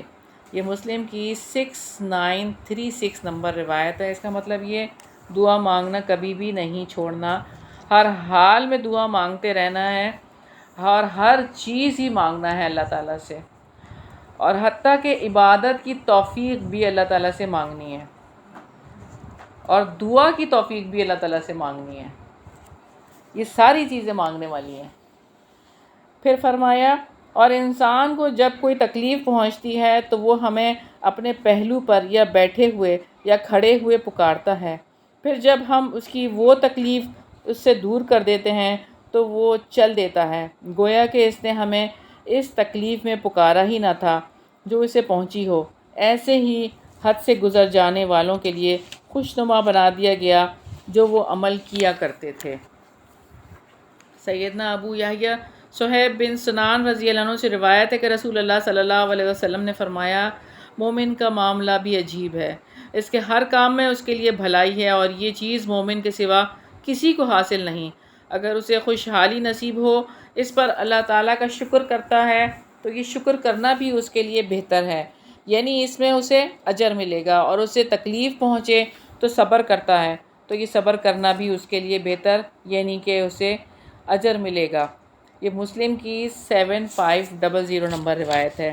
وَلَقَدْ أَهْلَكْنَا الْقُرُونَ مِن قَبْلِكُمْ لَمَّا ظَلَمُوا، اور بلا شبہ یقیناً ہم نے بہت سے زمانوں کے لوگوں کو بھی تم سے پہلے بھی ہلاک کر دیا جب کہ انہوں نے ظلم کیا، اور ان کے پیغمبر ان کے پاس واضح دلائل لائے تھے اور وہ ایسے نہ تھے کہ ایمان لاتے۔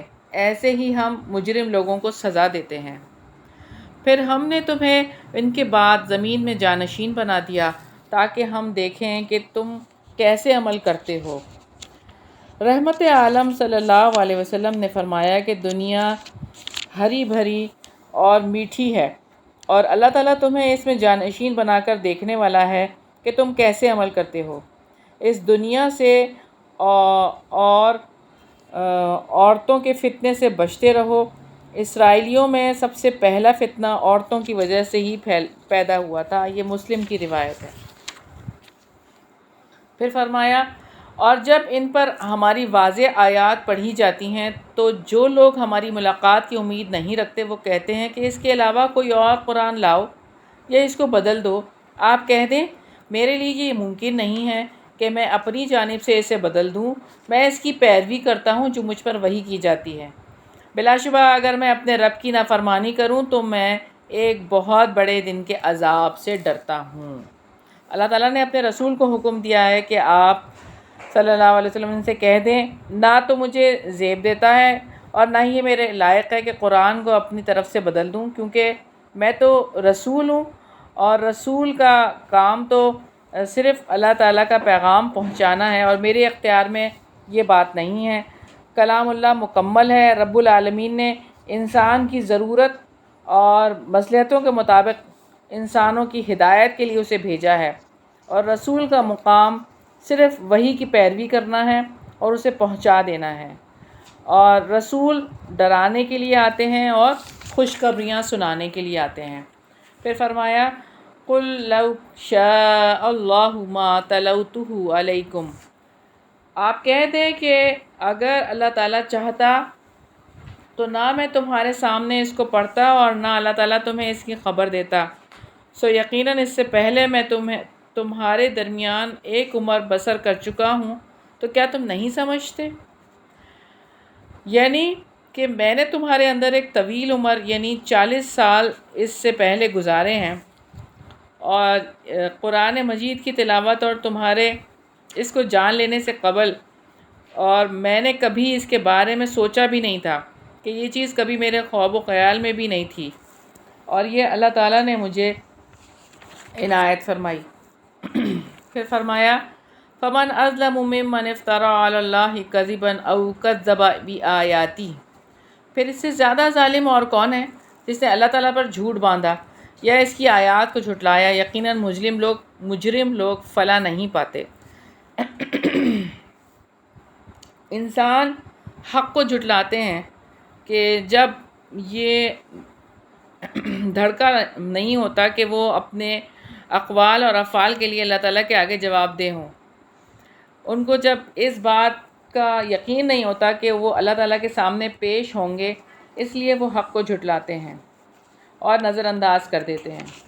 وَيَعْبُدُونَ مِن دُونِ اللَّهِ مَا لَا يَضُرُّهُمْ، اور وہ اللہ تعالیٰ کے ماں سوا ان کی عبادت کرتے ہیں جو نہ ہی انہیں نقصان دے سکتے ہیں اور نہ ہی انہیں فائدہ پہنچا سکتے ہیں، اور وہ کہتے ہیں کہ اللہ تعالیٰ کے ہاں یہ لوگ ہمارے سفارشی ہیں۔ آپ کہہ دیں کہ کیا تم اللہ تعالیٰ کو اس بات کی خبر دیتے ہو جسے نہ وہ آسمانوں میں جانتا ہے اور نہ زمین میں؟ پاک ہے وہ اور بے حد بلند ہے اس سے جو وہ شریک بناتے ہیں۔ وَمَا كَانَ النَّاسُ إِلَّا أُمَّةً وَاحِدَةً فَاخْتَلَفُوا، اور تمام لوگ ایک ہی امت تھے پھر وہ الگ الگ ہو گئے، اور اگر آپ کے رب کے پاس ایک بات پہلے ہی سے طے نہ ہوتی تو اس بارے میں ان کے درمیان ضرور فیصلہ کر دیا جاتا جس میں وہ اختلاف کر رہے ہیں۔ سورہ انفال میں بھی اللہ تعالیٰ نے فرمایا، تاکہ جو ہلاک ہو واضح دلیل کے ساتھ ہلاک ہو، اور جو زندہ رہے وہ واضح دلیل کے ساتھ زندہ رہے۔ وَيَقُولُونَ لَوْلَا أُنزِلَ عَلَيْهِ آیَةٌ مِّن رَّبِّهِ، اور وہ کہتے ہیں کہ اس پر اس کے رب کی طرف سے کوئی نشانی کیوں نہیں اتاری گئی؟ سو آپ کہہ دیں کہ غیب کی خبر صرف اللہ تعالیٰ کے لیے ہے، چنانچہ تم لوگ انتظار کرو، بلا شبہ میں تمہارے ساتھ انتظار کرنے والوں میں سے ہوں۔ یعنی سورہ فرقان میں بھی اللہ تعالیٰ نے فرمایا ہے کہ اس کی طرف کوئی فرشتہ کیوں نہیں اتارا گیا کہ وہ بھی اس کے ساتھ ڈرانے والا ہوتا۔ رکوع نمبر 8 ہے وَإِذَا أَذَقْنَا النَّاسَ رَحْمَةً مِّن بَعْدِ ضَرَّاءَ، اور جب ہم لوگوں کو کسی رحمت کا مزہ چکھاتے ہیں کسی تکلیف کے بعد جو انہیں پہنچی ہو، تب اچانک ان کے لیے ہماری آیات میں کوئی بری چال ہوتی ہے۔ آپ کہہ دیں اللہ تعالیٰ تدبیر میں سب سے زیادہ تیز ہے، بلا شبہ ہمارے فرشتے وہ سب لکھ رہے ہیں جو تم بری چالیں چلتے ہو۔ قریش پر جو مصیبت آئی تھی کہ ان کو مسلسل انکار کی وجہ سے نبی پاک صلی اللہ علیہ وسلم کی بد دعا پر 7 سال قحط جو ہے وہ ان پر مسلط کر دیا گیا تھا۔ پھر فرمایا وہی ہے جو خشکی اور سمندر میں تمہیں چلاتا ہے یہاں تک کہ جب تم کشتیوں میں ہوتے ہو اور وہ انہیں لے کر عمدہ ہوا کے ساتھ چلتی ہیں اور وہ اس پر خوش ہو رہے ہوتے ہیں کہ اچانک سخت تیز ہوا آ جاتی ہے اور ان پر ہر جانب سے موج آ جاتی ہے اور وہ یقین کر لیتے ہیں کہ بے شک انہیں گھیر لیا گیا ہے، تو وہ اللہ تعالیٰ کے لیے عبادت کو خالص کرتے ہوئے اسی کو پکارتے ہیں کہ اگر آپ ہمیں اس سے نجات دیں گے تو ہم ضرور شکر کرنے والوں میں سے ہوں گے۔ اس وقت یعنی کہ سمندر کی گہرائیوں میں جا کر ہی اصل میں اس حقیقت کا پتہ چلتا ہے کہ اگر آپ طوفان میں پھنس جائیں، کہ کبھی آپ کو اتفاق ہوا ہے کہ آپ گئے ہوں بیچ سمندر میں اور وہاں پہ جا کے آپ پھنس گئے ہوں، تو ایسا اگر کسی کے ساتھ ہو تو یقین اس وقت ابھرتا ہے کہ کہاں جائیں گے، اوپر آسمان ہے، چاروں طرف پانی ہے اور زمین وہ جو ہے وہ آپ کی وہ ہے بوٹ ہے، تو پھر کیا ہوگا؟ جب وہ بوٹ ہی ڈگمگا رہی ہے تو کہاں جائیں گے اور کون ہمیں سنبھالے گا؟ سوچیں ذرا اس بارے میں۔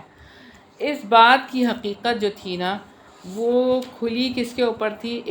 اکرمہ بن ابی جہل پر، کہ جب فتح مکہ ہوا تو بہت سارے لوگ جن کے لیے اعلان ہو گیا تھا کہ یہ واجب القتل ہیں، ان میں اکرمہ بھی تھے، ابو جہل کے بیٹے، وہ وہاں سے بھاگ گئے اور جا کے پانی کے جہاز میں سوار ہو گیا، اور درمیان میں جب پہنچے اور جب وہاں پر پہنچ کر ایسا ہوا کہ طوفان میں ان کا جہاز پھنس گیا، پانی کا جہاز، تو پھر کیا ہوا کہ وہ ڈولنے لگا، اور اس وقت لوگوں نے اپنے معبودوں کو پکارنا شروع کیا۔ جب کوئی فائدہ نہیں نظر آیا تو پھر سب نے مل کر کہا ایک اللہ کو پکارو، ایک اللہ کو پکارو، سب کو بھول جاؤ، سب ایک اللہ کو پکارنا شروع ہو گئے۔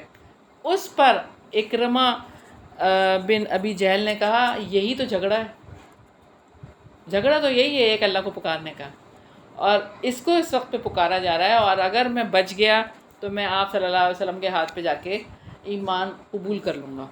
اور یہی ہوا کہ جب وہ بچ گئے اور جب انہوں نے جا کے آپ صلی اللہ علیہ وسلم کے ہاتھ پہ بیعت کی اور ایمان قبول کیا، پھر اس کے بعد جب بھی وہ قرآن پڑھتے تو زار و قطار روتے اور یہی کہتے یہ میرے رب کا کلام ہے، یہ میرے رب کا کلام ہے۔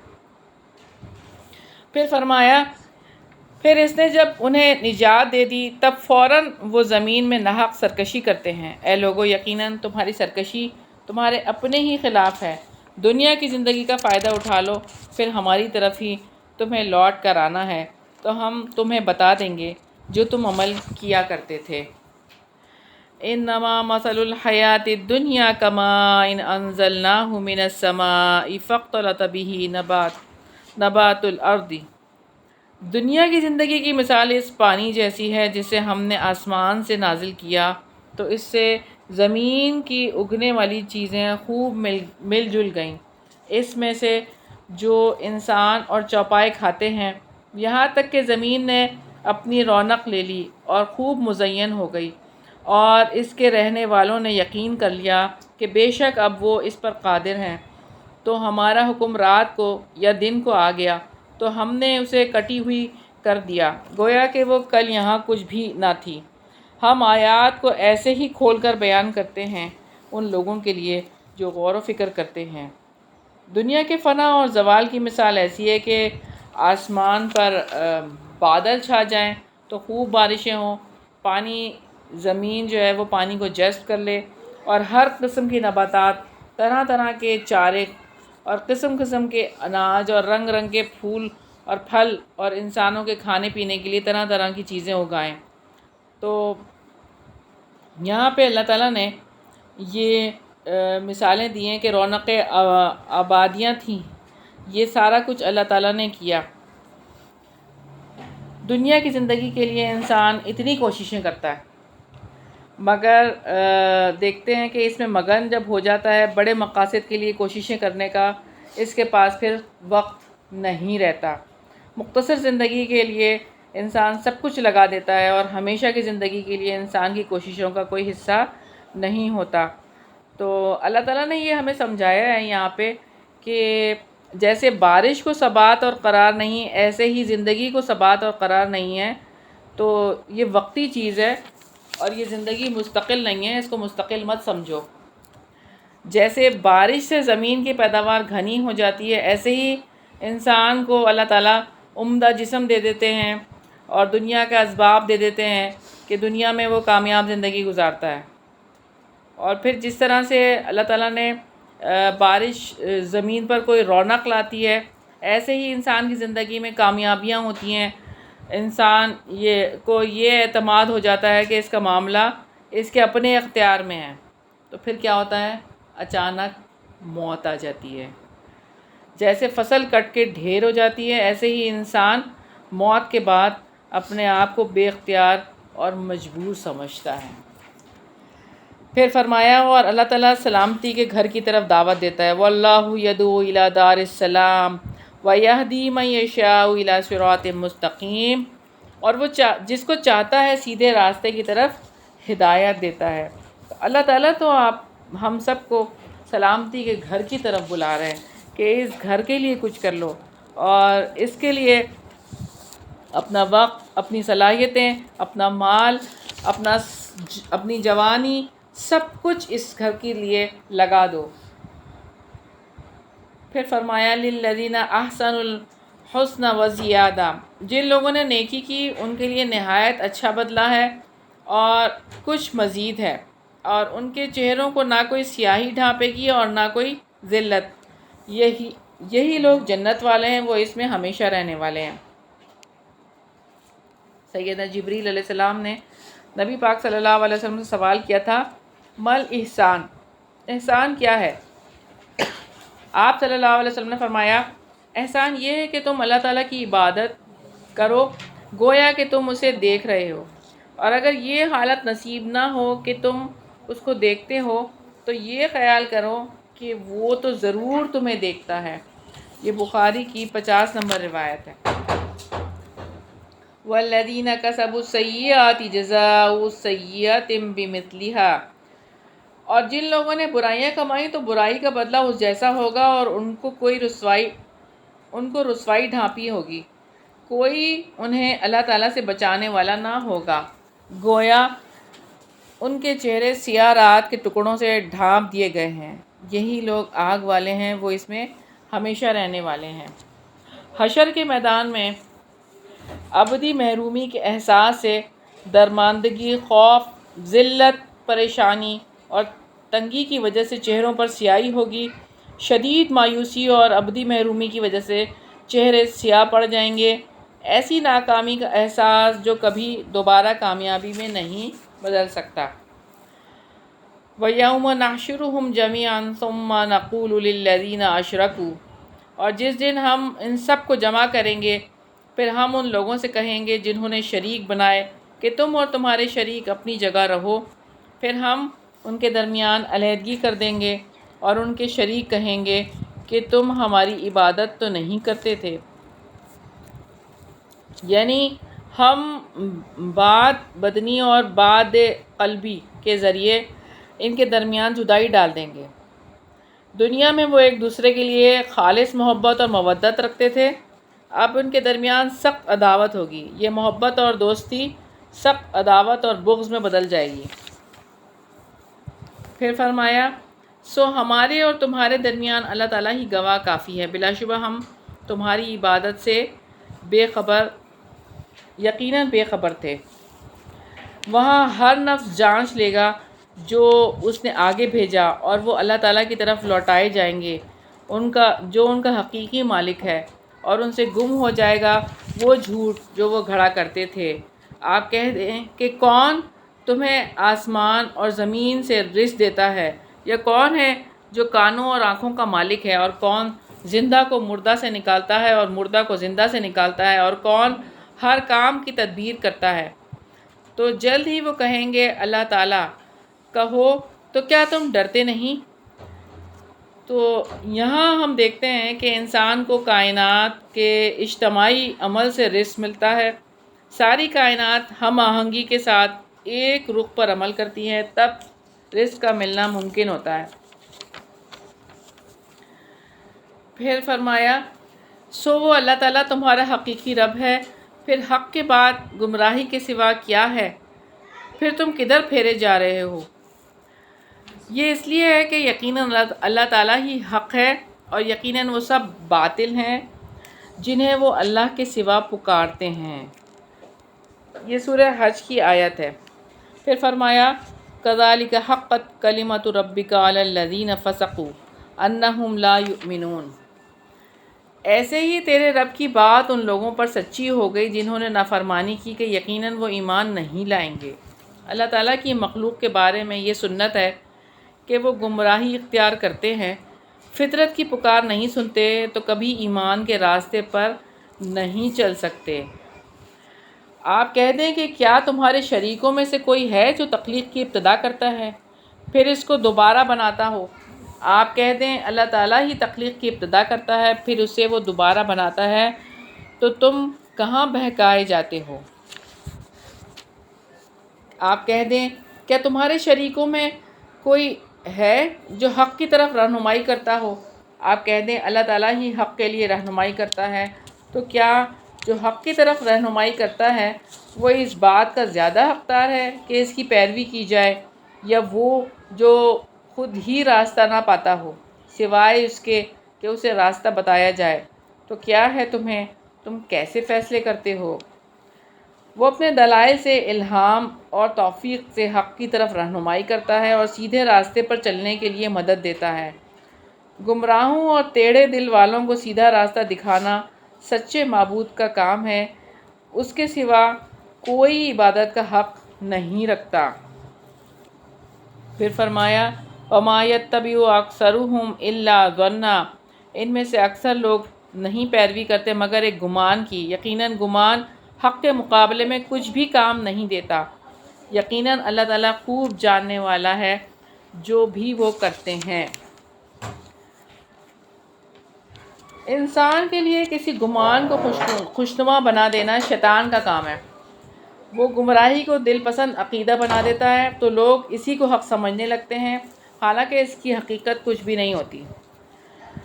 وَمَا كَانَ هَذَا الْقُرْآنُ أَن يُفْتَرَى، اور یہ قرآن ایسا نہیں کہ غیر اللہ سے گھڑ لیا گیا ہو، لیکن اس کی تصدیق ہے جو اس سے پہلے ہے، اور کتاب کی تفصیل ہے، اس میں کوئی شک نہیں کہ یہ رب العالمین کی طرف سے ہے۔ اللہ تعالیٰ نے سورہ سجدہ میں فرمایا ہے، باطل اس کے پاس نہ اس کے آگے سے آ سکتا ہے اور نہ اس کے پیچھے سے، کمال حکمت والے تمام خوبیوں والے کی جناب سے نازل کردہ ہے۔ ام یقولون افترا حل فأت بسورۃ مثلہ، یا وہ لوگ کہتے ہیں کہ اس نے اسے گھڑ لیا ہے، آپ کہہ دیں تو اس جیسی ایک صورت تم لے آؤ، اور اللہ تعالیٰ کے سوا جن کی تم استطاعت رکھتے ہو ان کو بلا لاؤ اگر تم سچے ہو۔ سیدنا ابو ہریرہ رضی اللہ عنہ فرماتے ہیں کہ نبی پاک صلی اللہ علیہ وسلم نے فرمایا کہ ہر نبی کو ایسے ایسے معجزات عطا کیے گئے کہ انہیں دیکھ کر لوگ ان پر ایمان لائے۔ بعد کے زمانے میں اس کا کوئی اثر نہیں رہا، اور مجھے جو معجزہ دیا گیا وہ قرآن ہے جو اللہ تعالیٰ نے مجھ پر نازل کی ہے، اس لیے مجھے امید ہے کہ قیامت کے دن میرے تابع فرمان لوگ دوسرے پیغمبروں کے تابع فرمانوں سے زیادہ ہوں گے۔ یہ بخاری کی 4981 نمبر روایت ہے۔ بل کذبوا بما لم یحیطوا، بلکہ انہوں نے اس چیز کو جھٹلا دیا ہے جس کے علم کا انہوں نے احاطہ نہیں کیا، حالانکہ ابھی ان کے پاس اس کی اصل حقیقت نہیں آئی۔ ایسے ہی ان لوگوں نے بھی جھٹلایا جو ان سے پہلے تھے، تو آپ دیکھ لو ظالموں کا انجام کیسا ہوا۔ وہ چیز جس نے ان کو قرآن جو حق پر مشتمل ہے اور اس سے بڑھ کر کوئی حق نہیں کی تکذیب پر آمادہ کیا، وہ یہ ہے کہ وہ اس کا علم نہیں رکھتے۔ اگر وہ اس کا علم رکھتے ہوتے اور اگر انہوں نے اس کو سمجھ لیا ہوتا جیسا کہ سمجھنے کا حق ہے، تو وہ ضرور اس کی حقانیت کی تصدیق کرتے۔ پھر فرمایا وَمِنْهُمْ مَن يُؤْمِنُ بِهِ وَمِنْهُمْ مَن لَا يُؤْمِنُ بِهِ، اور ان میں سے کچھ وہ بھی ہیں جو اس قرآن پر ایمان لاتے ہیں، اور ان میں سے کچھ وہ بھی ہیں جو اس پر ایمان نہیں لاتے، اور آپ کا رب فساد کرنے والوں کو زیادہ جاننے والا ہے۔ وہ عادل ہے، کسی پر ظلم نہیں کرتا، وہ پاک ہے، اس کے سوا کوئی عبادت کا حق نہیں رکھتا۔ رکوع نمبر 10 ہے، اور اگر وہ تجھے جھٹلائیں تو کہہ دو کہ میرے لیے میرا عمل ہے اور تمہارے لیے تمہارا عمل۔ جو کچھ میں کرتا ہوں تم اس سے بری ہو، اور جو کچھ تم عمل کرتے ہو میں اس سے بری ہوں۔ اور سورہ شعراء کی آیت نمبر 216 میں بھی اللہ تعالیٰ نے فرمایا پھر اگر وہ آپ کی نافرمانی کریں تو آپ کہہ دیں یقیناً میں ان کاموں سے بیزار ہوں جو تم کرتے ہو۔ پھر فرمایا وَمِنْهُمْ مَن يَسْتَمِعُونَ إِلَيْكَ، اور ان میں سے کچھ ہیں جو آپ کی طرف کان لگاتے ہیں، تو کیا آپ بہروں کو سنائیں گے اگرچہ وہ نہ سمجھتے ہوں؟ اور ان میں سے کچھ ہیں کہ جو آپ کی طرف دیکھتے ہیں، تو کیا آپ اندھوں کو راستہ دکھائیں گے اگرچہ وہ نہ دیکھتے ہوں؟ سورہ حج میں بھی اسی جیسی بات اللہ تعالیٰ نے کی، پس یقیناً آنکھیں اندھی نہیں ہوتی لیکن وہ دل اندھے ہوتے ہیں جو سینوں میں ہے۔ پھر فرمایا یقیناً اللہ تعالیٰ لوگوں پر کچھ بھی ظلم نہیں کرتا، لیکن لوگ اپنے آپ پر خود ہی ظلم کرتے ہیں۔ اور جس دن اللہ تعالیٰ انہیں جمع کرے گا، گویا کہ وہ نہیں ٹھہرے مگر دن میں بس ایک گھڑی، اس میں وہ ایک دوسرے کو پہچانتے رہے۔ جن لوگوں نے اللہ تعالیٰ کی ملاقات کو جھٹلایا، یقیناً وہ خسارے میں پڑے رہے اور وہ ہدایت پانے والے نہیں تھے۔ سورہ زمر میں بھی اللہ تعالیٰ فرماتے ہیں آپ کہتے ہیں کہ یقیناً خسارہ اٹھانے والے وہ ہیں جنہوں نے اپنے آپ کو اور اپنے گھر والوں کو قیامت کے دن خسارے میں ڈال دیا۔ سن لو یہی کھلا خسارہ ہے۔ پھر آگے فرمایا وَإِمَّا نُرِيَنَّكَ بَعْضَ الَّذِي نَعِدُهُمْ، اور اگر ہم آپ کو اس کا کچھ حصہ دکھا دیں جو ان سے وعدہ کرتے ہیں، یا ہم آپ کو اٹھا لیں تو ہماری ہی طرف انہیں لوٹنا ہے، پھر اللہ تعالیٰ اس پر اچھی طرح گواہ ہے جو کچھ وہ کر رہے ہیں۔ اس آیت سے پتہ چلتا ہے کہ تمام کام اللہ تعالیٰ کی تقدیر کے مطابق چل رہے ہیں۔ اللہ تعالیٰ کی تقدیر بدلتی نہیں، تمام لوگوں نے اللہ تعالیٰ کی طرف لوٹنا ہے، چاہے سزا ہو رسول کی زندگی میں ملے یا وفات کے بعد۔ رسول اللہ کی وجہ سے اللہ تعالیٰ کی تقدیر میں تبدیلی نہیں آئے گی۔ رسول اللہ صلی اللہ علیہ وسلم نے پیغام پہنچانا ہے، اس کے بعد فیصلہ اللہ تعالیٰ کرے گا جو کہ برحق ہے۔ وَلِكُلِّ أُمَّةٍ رسول، اور ہر امت کے لیے ایک رسول ہے، تو جب کسی امت کا رسول آ جاتا ہے تو ان کے درمیان انصاف سے فیصلہ کر دیا جاتا ہے اور ان پر ظلم نہیں کیا جاتا۔ تو رسول آتا ہے تو اللہ تعالیٰ کا وعدہ پورا ہو جاتا ہے کہ جب تک رسول پیغام نہیں پہنچا دیتا اللہ تعالیٰ کا عذاب نہیں آتا۔ ہر قوم کو صرف اس وقت تک مہلت ملتی ہے جب تک رسول نہیں آ جاتا۔ جب رسول اللہ تعالیٰ کا پیغام پہنچا دیتے ہیں تو اللہ تعالیٰ انصاف کے ساتھ قوم کا معاملہ چکا دیتے ہیں اور ظلم نہیں کرتے۔ پھر فرمایا وَيَقُولُونَ مَتَىٰ هَٰذَا الْوَعْدُ إِن كُنتُمْ صَادِقِينَ، اور وہ کہتے ہیں کہ یہ وعدہ کب پورا ہوگا اگر تم سچے ہو۔ کہہ دو میں اپنی جان کے لیے نفع و نقصان کا مالک نہیں، مگر جو اللہ تعالیٰ چاہے۔ ہر امت کے لیے ایک وقت ہے، جب ان کا وقت آ جاتا ہے تو وہ نہ ایک گھڑی پیچھے رہتے ہیں اور نہ آگے بڑھتے ہیں۔ ہر قوم کے لیے ایک مدت مقرر کی اللہ تعالیٰ نے، اور قوموں کا اٹھنا اور بیٹھنا اللہ تعالیٰ کی سنت کے مطابق ہوتا ہے۔ جب کسی قوم کا وقت آ جاتا ہے تو ایک گھڑی کی تقدیم و تاخیر نہیں ہوتی۔ قوموں کا عروج و زوال نہ اتفاقی ہے، نہ بے مقصد، نہ ظلم کے طور پر۔ پھر فرمایا آپ کہہ دو کیا تم نے دیکھا اگر اللہ تعالیٰ کا عذاب تم پر رات کو یا دن کو آ جائے، اس میں سے کون سی چیز کے لیے مجرم جلدی مانگتے ہیں۔ کیا پھر جو ہی عذاب واقع ہوگا اس پر تم ایمان لاؤ گے؟ کیا اب حالانکہ اس کو تم جلدی طلب کرتے تھے؟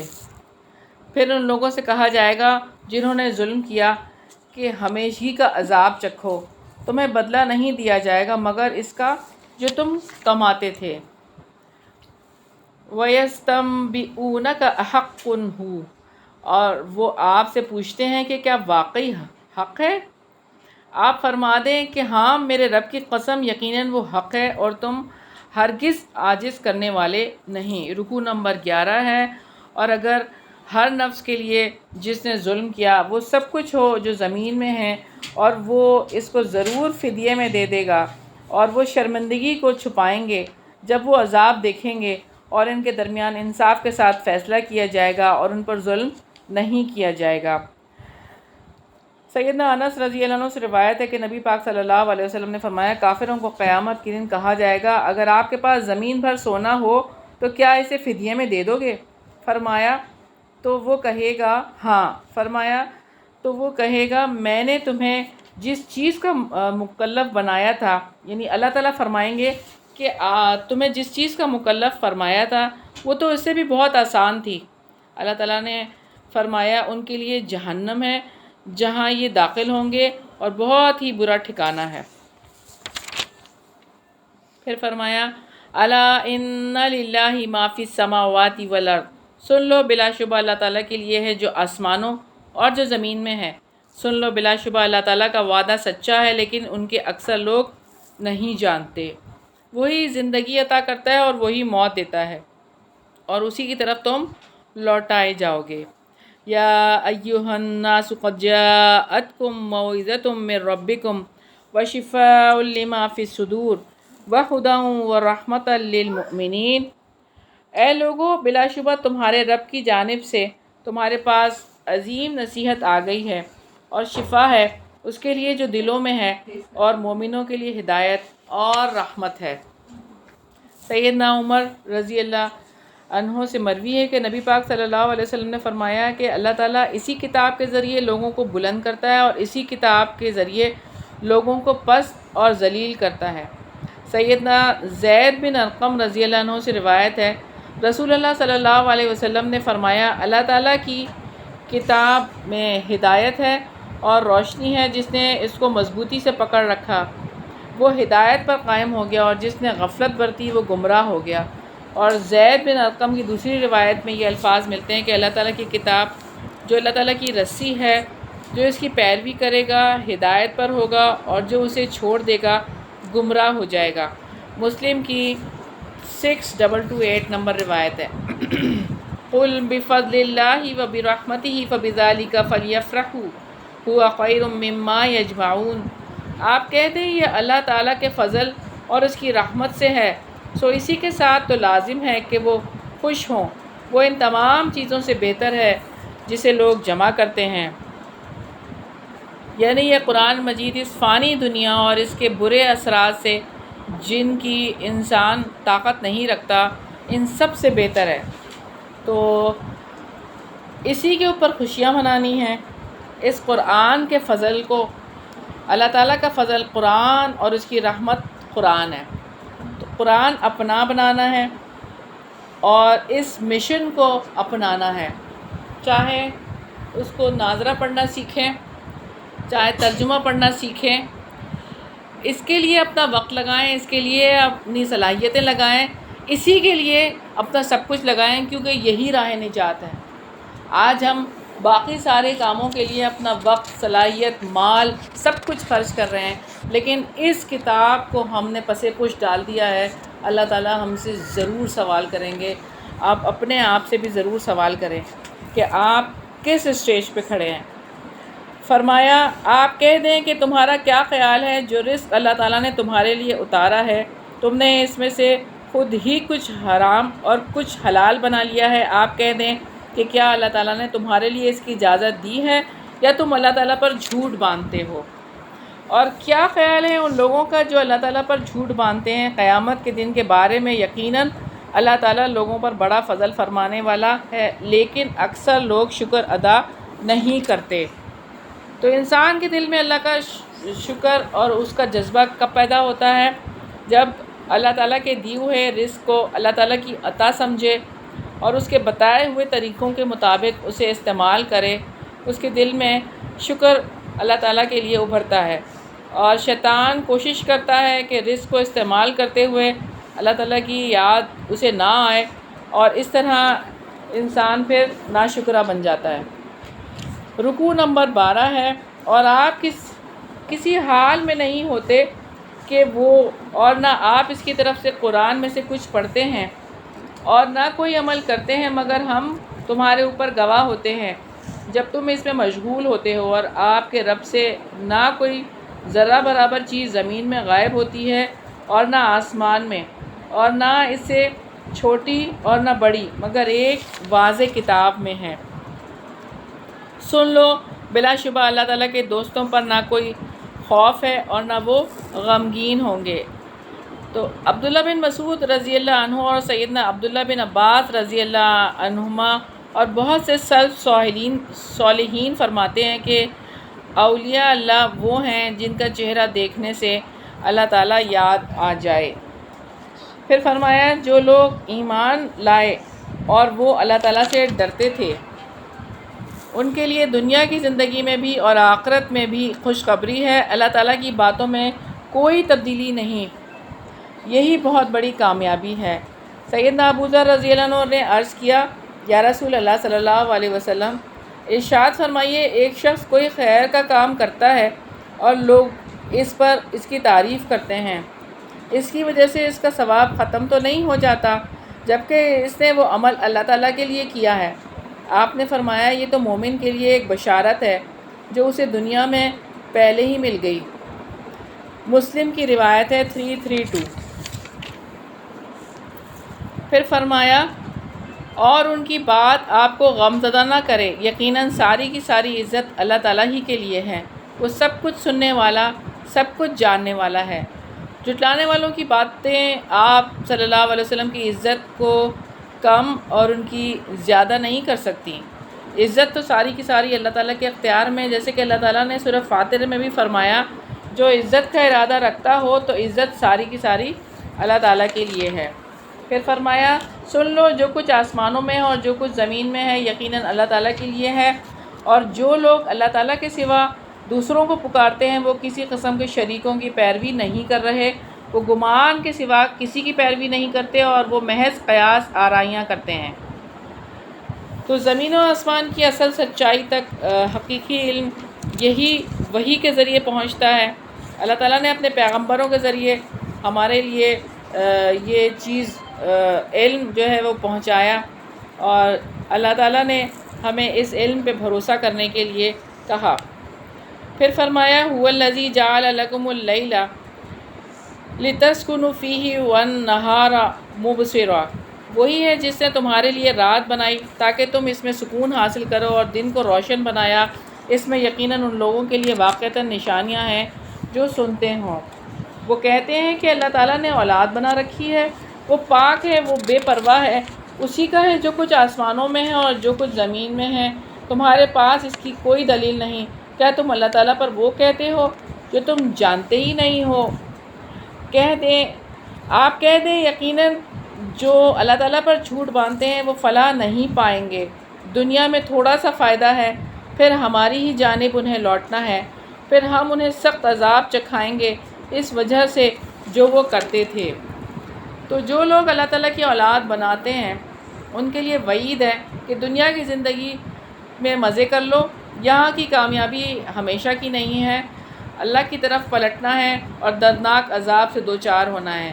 رکوع نمبر 13 ہے، اور آپ ان پر نوح کی خبر پڑھ دیں جب اس نے اپنی قوم سے کہا، اے میری قوم، اگر اللہ تعالیٰ کی آیات کے ساتھ میرا کھڑا ہونا اور میرا نصیحت کرنا تم پر بھاری گزرا ہے تو میں نے اللہ تعالیٰ پر بھروسہ کیا، سو تم اپنے معاملے کا اپنے شریکوں سمیت کوئی متفقہ فیصلہ کرو، پھر تمہارا معاملہ تم پر چھپا نہ رہے، پھر مجھ پر کر گزرو اور مجھے مہلت نہ دو۔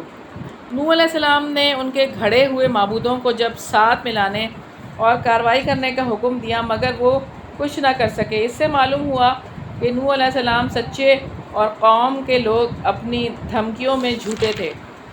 پھر فرمایا، پھر اگر تم نے منہ موڑا تو میں نے تم سے کوئی اجرت نہیں مانگی، میری اجرت اللہ تعالیٰ ہی کے ذمہ ہے اور مجھے حکم دیا گیا ہے کہ میں فرما برداروں میں سے ہو جاؤں۔ بس انہوں نے اسے جھٹلایا تو ہم نے اسے اور ان لوگوں کو نجات دی جو کشتی میں تھے اور اس کے ساتھ تھے، اور ہم نے انہیں جانشین بنایا، اور جنہوں نے ہماری آیات کو جھٹلایا ان لوگوں کو ہم نے غرق کر دیا۔ سو آپ دیکھو ان کا کیسا انجام ہوا جنہیں ڈرایا گیا تھا۔ سیدنا ابو موسیٰ رضی اللہ عنہ بیان کرتے ہیں کہ رسول اللہ صلی اللہ علیہ وسلم نے فرمایا، اللہ تعالیٰ ظالم کو چند روز دنیا میں مہلت دیتا رہتا ہے، لیکن جب پکڑتا ہے تو پھر نہیں چھوڑتا۔ پھر آپ صلی اللہ علیہ وسلم نے اس آیت کی تلاوت کی، اور تیرے پروردگار کی پکڑ اسی طرح ہے جب وہ بستی والوں کو پکڑتا ہے جو اپنے اوپر ظلم کرتے رہتے ہیں، بے شک اس کی پکڑ بڑی تکلیف دینے والی اور بڑی ہی سخت ہے۔ یہ بخاری کی 4686 نمبر روایت ہے۔ پھر نوح کے بعد ہم نے کئی رسول ان کی قوم کی طرف بھیجے تو وہ ان کے پاس واضح دلائل لے کر آئے، سو وہ ایسے نہیں تھے کہ اس پر ایمان لاتے، اس وجہ سے جو وہ پہلے سے اسے جھٹلا چکے تھے۔ حد سے گزرنے والوں کے دلوں پر ہم ایسے ہی مہر لگا دیتے ہیں۔ پھر فرمایا، چنانچہ جب ہمارے پاس سے حق ان کے پاس آ گیا تو انہوں نے کہا یقیناً یہ ضرور کھلا جادو ہے۔ تو فرعون نے لوگوں کو یہ تاثر دیا کہ معاملہ حق کا نہیں جادو کا ہے۔ پھر فرمایا، موسیٰ نے کہا، کیا تم حق کو یہ کہتے ہو جب کہ وہ تمہارے پاس آ چکا ہے؟ کیا یہ جادو ہے؟ حالانکہ جادوگر فلاح نہیں پاتے۔ انہوں نے کہا، تم ہمارے پاس آئے ہو کہ ہمیں اس راستے سے پھیر دو جس پر ہم نے اپنے باپ دادوں کو پایا، اور زمین میں تم دونوں کی بڑائی قائم ہو، اور ہم تم دونوں کے لیے ہرگز ایمان لانے والے نہیں ہیں۔ حق اور باطل کی کشمکش کے پیچھے اپنی بڑائی اور اقتدار چھن جانے کا ڈر ہمیشہ چھپا ہوتا ہے۔ پھر فرمایا، اور فرعون نے کہا کہ ہر ماہر جادوگر کو میرے پاس لاؤ۔ تو فرعون نے حق کو جادو بنا کر پیش کرنے کے لیے جادوگروں کو بلوایا اور مقابلہ کروایا۔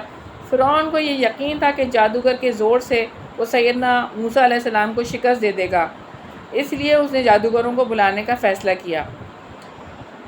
تو جب تمام جادوگر آ گئے تو موسیٰ نے ان سے کہا کہ تم پھینکنے والے ہو۔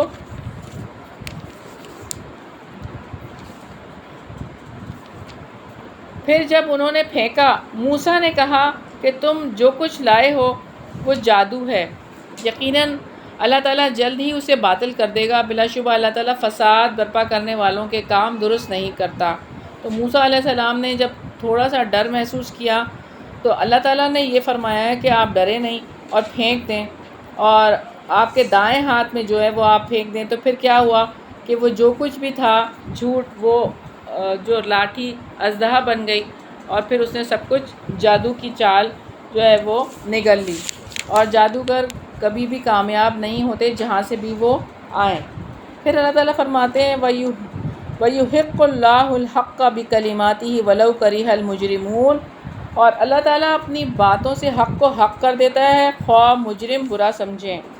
تو موسیٰ علیہ السلام نے اپنا عصا پھینکا تو وہ ان سے جادو کو نگلتا چلا گیا، اور اس طرح سے ان کے سامنے سارا جادو زائل ہو گیا۔ فرعون نے ان کو جادوگروں کو سولی پر لٹکانے اور ہاتھ پاؤں کاٹ دینے کی دھمکی دی، اس بات پر کہ جادوگر سب سجدے میں گر گئے تھے اور انہوں نے کہا تھا کہ ہم موسیٰ اور ہارون کے رب پر ایمان لائے، مگر وہ ثابت قدم رہے۔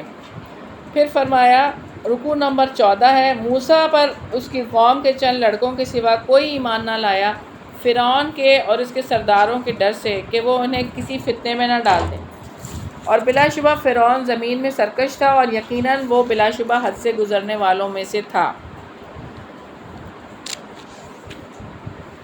اور موسیٰ نے کہا، اے میری قوم، اگر تم اللہ تعالیٰ پر ایمان لائے ہو تو اسی پر بھروسہ رکھو اگر تم فرما بردار ہو۔ موسیٰ نے اپنی قوم سے کہا، ایک اور جگہ پہ اللہ تعالیٰ نے سورہ اعراف میں یہ فرمایا ہے کہ اللہ تعالیٰ سے صبر سے مدد مانگو، یقیناً اللہ تعالیٰ وہ اپنے بندوں میں سے جسے چاہتا ہے اس کا وارث بنا دیتا ہے، اچھا انجام متقیوں کے لیے ہی ہے۔ پھر فرمایا تو انہوں نے کہا ہم نے اللہ تعالیٰ پر ہی بھروسہ کیا، اے ہمارے رب ہمیں ظالم لوگوں کے لیے آزمائش نہ بنا، اور اپنی رحمت سے ہمیں کافر لوگوں سے نجات دے۔ اور ہم نے موسیٰ اور اس کے بھائی کو وحی کی کہ تم دونوں اپنی قوم کے لیے مصر میں چند گھروں کو ٹھکانہ مقرر کر لو، اور اپنے انہی گھروں کو مسجد بناؤ اور نماز قائم کرو، اور ایمان والوں کو خوشخبری دے دو۔ تو پاکیزہ اور سچے مومنوں کو شر اور فساد سے الگ کیا جاتا ہے۔ یہاں سے اس بات کا پتہ چلتا ہے حضرت موسیٰ علیہ السلام کے تجربے کی خاص باتیں۔ تو جو لوگ پاک معاشرے کے قیام کے لیے تیار ہوں ان کو منظم کر کے ان کی تربیت کی جاتی ہے۔ اور موسیٰ نے کہا کہ اے موسیٰ ہمارے رب، بلا شبہ آپ نے فرعون کو اور اس کے سرداروں کو دنیا کی زندگی میں زینت اور اموال دیے ہیں، اے ہمارے رب، تاکہ وہ لوگوں کو آپ کی راہ سے بھٹکا دیں۔ اے ہمارے رب، ان کے مالوں کو مٹا دے اور ان کے دلوں پر سخت گرہ لگا دے، سو وہ ایمان نہ لائیں حتیٰ کہ دردناک عذاب دیکھ لیں۔ موسیٰ علیہ السلام نے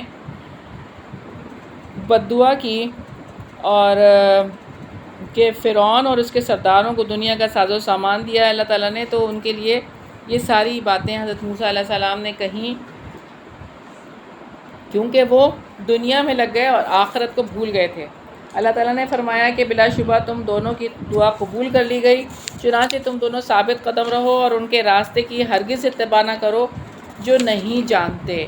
اور ہم نے بنی اسرائیل کو سمندر سے پار گزارا، اور فرعون اور اس کے لشکروں نے سرکشی کی اور زیادتی کرتے ہوئے ان کا پیچھا کیا، یہاں تک کہ جب اس نے غرق ہونے کو پا لیا تو اس نے کہا کہ میں ایمان لایا، اس کے سوا کوئی معبود نہیں جس پر بنی اسرائیل ایمان لائے ہیں، اور میں فرما برداروں میں سے ہوں۔ تو بات یہ ہے کہ اس وقت پہ وہ ایمان لایا جب کہ اس نے موت کو اپنے سامنے دیکھ لیا اور فرشتہ اس کے سامنے آ گیا۔ تو جب اللہ تعالیٰ نے فرعون کو غرق کیا تو اس نے کہا میں اس اللہ وحدہ لا شریک پر ایمان لاتا ہوں جس پر بنی اسرائیل ایمان لائے۔ تو جبرائیل علیہ السلام نے مجھ سے فرمایا اے محمد، کاش آپ اس وقت مجھے دیکھتے کہ میں اس کے منہ میں کیسے کیچڑ ٹھونس رہا تھا، اس خیال سے کہ کہیں اس کی بات پوری ہونے پر اللہ تعالیٰ کی رحمت اس کی دستگیری نہ کرے۔ یہ ترمذی کی 3107 نمبر روایت ہے۔ پھر فرمایا ہے کیا اب حالانکہ بلا شبہ اس سے پہلے تو نے نافرمانی کی اور تو فساد برپا کرنے والوں میں سے تھا، سو آج ہم تیرے بدن کو بچائیں گے تاکہ تو ان کے لیے جو تیرے پیچھے ہیں نشانی بن جائے، اور بلا شبہ بہت سے لوگ ہماری نشانیوں سے یقیناً غافل ہیں۔ اس سے مراد یہ ہے کہ اس کے بدن کو مچھلیاں نہیں کھائیں گی، اور یہ کہ اس کی پہچان ختم نہیں ہوگی، سب لوگوں کے لیے یہ باعث عبرت ہوگا۔ اور 1906 میں اس کی لاش دریافت ہوئی تھی، اور اس پہ جب تحقیق ہوئی تھی وہاں پہ ممیز جو رکھے ہوئے ہیں پیرامڈس میں، تو وہاں پہ اس کی تحقیق جب ہوئی تو اس کے پیٹ سے سمندری نمک کے ذرات ملے تھے، اور آج بھی یہ مصر کے میوزیم میں جوں کی توں اس کی لاش رکھی ہوئی ہے عبرت کے لیے۔ پھر فرمایا رکو نمبر 15 ہے، اور بلا شبہ یقیناً ہم نے بنی اسرائیل کو ٹھکانہ دیا تھا، باعزت ٹھکانہ، اور انہیں پاک چیزوں میں سے رزق دیا تھا، تو انہوں نے باہم اختلاف نہیں کیا حتیٰ کہ ان کے پاس علم آ گیا۔ یقیناً آپ کا رب ان کے درمیان قیامت کے روز اس کا فیصلہ کر دے گا جس میں وہ اختلاف کرتے تھے۔ پھر اگر آپ اس بارے میں کسی شک میں ہو جو ہم نے آپ کی طرف نازل کیا ہے تو آپ ان لوگوں سے پوچھیں جو آپ سے پہلے کتاب پڑھتے ہیں، بلا شبہ یقیناً آپ کے پاس آپ کے رب کی طرف سے حق ہی آ گیا ہے، سو آپ ہرگز شک کرنے والوں میں سے نہ ہوں۔ جب یہ آیت اتری تو محمد صلی اللہ علیہ وسلم نے فرمایا کہ نہ مجھے شک ہے نہ میں کسی سے پوچھوں گا۔ آیت سے غرض یہ ہے کہ امت کے ایمان مضبوط ہو جائیں اور انہیں بتایا جائے کہ ان کے پیارے نبی کی صفتیں آسمانی کتابوں میں جو اہل کتاب کے ہاتھوں میں موجود ہیں وہ ساری صفتیں وہاں پہ موجود ہیں، یعنی اہل کتاب کی کتابوں میں۔ پھر فرمایا اور آپ ہرگز ان لوگوں میں نہ ہونا جنہوں نے اللہ تعالیٰ کی آیات کو جھٹلا دیا، ورنہ آپ خسارہ پانے والوں میں سے ہو جائیں گے۔ تو آیات کو جو جھٹلائے گا تو اصل میں وہ کون ہے؟ اس کے پاس عقل نہیں ہے۔ جھٹلانے سے مراد یہی ہے کہ وہ جاہل ہے، وہ اس پہ عمل نہیں کرتا۔ پھر فرمایا یقیناً جن لوگوں پر آپ کے رب کی بات ثابت ہو گئی وہ ایمان نہیں لائیں گے، اگرچہ ان کے پاس ہر نشانی آ جائے، یہاں تک کہ وہ دردناک عذاب کو دیکھ لیں۔ سو کیوں نہ کوئی بستی ایسی ہوئی کہ ایمان لائی ہو، پھر اس کے ایمان نے اسے نفع دیا ہو۔ یونس کی قوم کے سوا جب وہ ایمان لائے تو ہم نے اس دنیا کی زندگی میں ان سے رسوائی کا عذاب ہٹا دیا اور انہیں ایک وقت تک کے لیے سامان زندگی دے دیا۔ تو جس طرح عذاب ظاہر ہونے سے پہلے کا ایمان قابل قبول ہے، اسی طرح عذاب واقع ہونے کے قریب کا ایمان بھی قابل قبول ہے، لیکن شرط یہ ہے کہ ایمان کامل ہو، اور یونس علیہ السلام کی قوم کے ساتھ بھی ایسا ہی ہوا۔ اور اگر آپ کا رب چاہتا تو جو زمین میں ہے سب اکٹھے ضرور ایمان لاتے، تو کیا آپ لوگوں کو مجبور کریں گے یہاں تک کہ وہ سب مومن ہو جائیں؟ تو اللہ تعالیٰ نے ایک اور جگہ پہ فرمایا اِنَّکَ لَا تَهْدِی مَنْ أَحْبَبْتَ، یقیناً آپ جسے چاہیں ہدایت نہیں دے سکتے، مگر اللہ تعالیٰ جسے چاہتا ہے ہدایت دیتا ہے، اور وہ ہدایت پانے والوں کو زیادہ جاننے والا ہے۔ سورہ قصص کی آیت ہے۔ پھر فرمایا اور کسی انسان کے لیے ممکن نہیں کہ وہ ایمان لائے مگر اللہ تعالیٰ کے اذن سے، اور وہ ان پر گندگی ڈال دیتا ہے جو لوگ نہیں سمجھتے۔ کہہ دو کہ دیکھو آسمانوں اور زمین میں کیا کچھ ہے، اور نشانیاں اور ڈرانے والی چیزیں ان کے کام نہیں آتی جو لوگ ایمان نہیں لاتے۔ تو نہیں وہ انتظار کرتے سوائے ان لوگوں کے جیسے دنوں کا جو ان لوگوں سے پہلے گزر چکے۔ آپ کہہ دیں پس تم انتظار کرو، بلا شبہ میں بھی تمہارے ساتھ ہی انتظار کرنے والوں میں سے ہوں۔ پھر ہم اپنے رسولوں کو اور ان لوگوں کو جو ایمان لائے نجات دیتے ہیں، اسی طرح ہم پر حق ہے کہ ہم مومنوں کو نجات دیں۔ رکوع نمبر 16 ہے کہہ دو اے لوگو اگر تم میرے دین کے بارے میں کسی شک میں ہو تو میں ان کی عبادت نہیں کرتا اللہ تعالیٰ کے سوا جن کی تم عبادت کرتے ہو، لیکن میں اس اللہ تعالیٰ کی عبادت کرتا ہوں جو تمہیں موت دیتا ہے، اور مجھے حکم دیا گیا ہے کہ میں ایمان لانے والوں میں سے ہو جاؤں، اور یہ کہ اپنے چہرے کو یکسو ہو کر اسی دین کے لیے سیدھا رکھو اور مشرکوں میں سے ہرگز نہ ہو جانا، اور آپ اللہ تعالیٰ کے ماں سوا کسی کو پکاریں جو نہ آپ کو نفع دے سکتے ہیں اور نہ آپ کو نقصان دے سکتے ہیں۔ پھر اگر آپ نے ایسا کیا تو یقیناً آپ تب ظالموں میں سے ہوں گے، اور اگر اللہ تعالیٰ آپ کو کوئی نقصان پہنچائے تو اس کے سوا اسے دور کرنے والا کوئی نہیں، اور اگر وہ آپ سے کسی بھلائی کا ارادہ کرے تو اس کے فضل کو ہٹانے والا کوئی نہیں۔ وہ اپنے بندوں میں سے جسے چاہتا ہے فضل پہنچا دیتا ہے، اور وہ بے حد بخشنے والا نہایت رحم والا ہے۔ آپ کہہ دیں اے لوگو بلا شبہ تمہارے رب کی طرف سے تمہارے پاس حق آ گیا ہے، تو جس نے ہدایت کو اپنایا وہ بلا شبہ اپنے ہی لیے ہے ہدایت کو اپناتا ہے، اور جو گمراہ ہوا تو یقیناً وہ اپنے ہی نفس کے خلاف گمراہ ہوتا ہے، اور میں تمہارے اوپر کوئی نگران نہیں ہوں۔ اور آپ اس کی پیروی کریں جو آپ کی طرف وحی کی جاتی ہے، اور آپ صبر کریں حتیٰ کہ اللہ تعالیٰ فیصلہ فرما دے، اور وہی سب فیصلہ کرنے والوں میں بہترین ہے۔ تو یہاں پہ سورہ یونس مکمل ہوئی۔ آگے سورہ ہود ہے۔ سورہ ہود مکہ میں نازل ہوئی۔ یہ سورت ایک بار سورہ یوسف کے بعد نازل ہوئی، سورہ یونس کے بعد نازل ہوئی۔ یہ سورت جب نازل ہوئی حالات انتہائی پریشان کن اور ہمت توڑنے والے تھے۔ مکہ کے دور دعوت میں اتنی مشکلات کبھی پیش نہیں آئی تھیں جتنی اس سورت کے نازل ہونے سے فوراً پہلے آئی تھیں۔ رسول اللہ صلی اللہ علیہ وسلم جب اس سورت کی تلاوت فرماتے تھے تو آپ صلی اللہ علیہ وسلم کے دل و دماغ پر اس کا گہرا اثر ہوتا تھا۔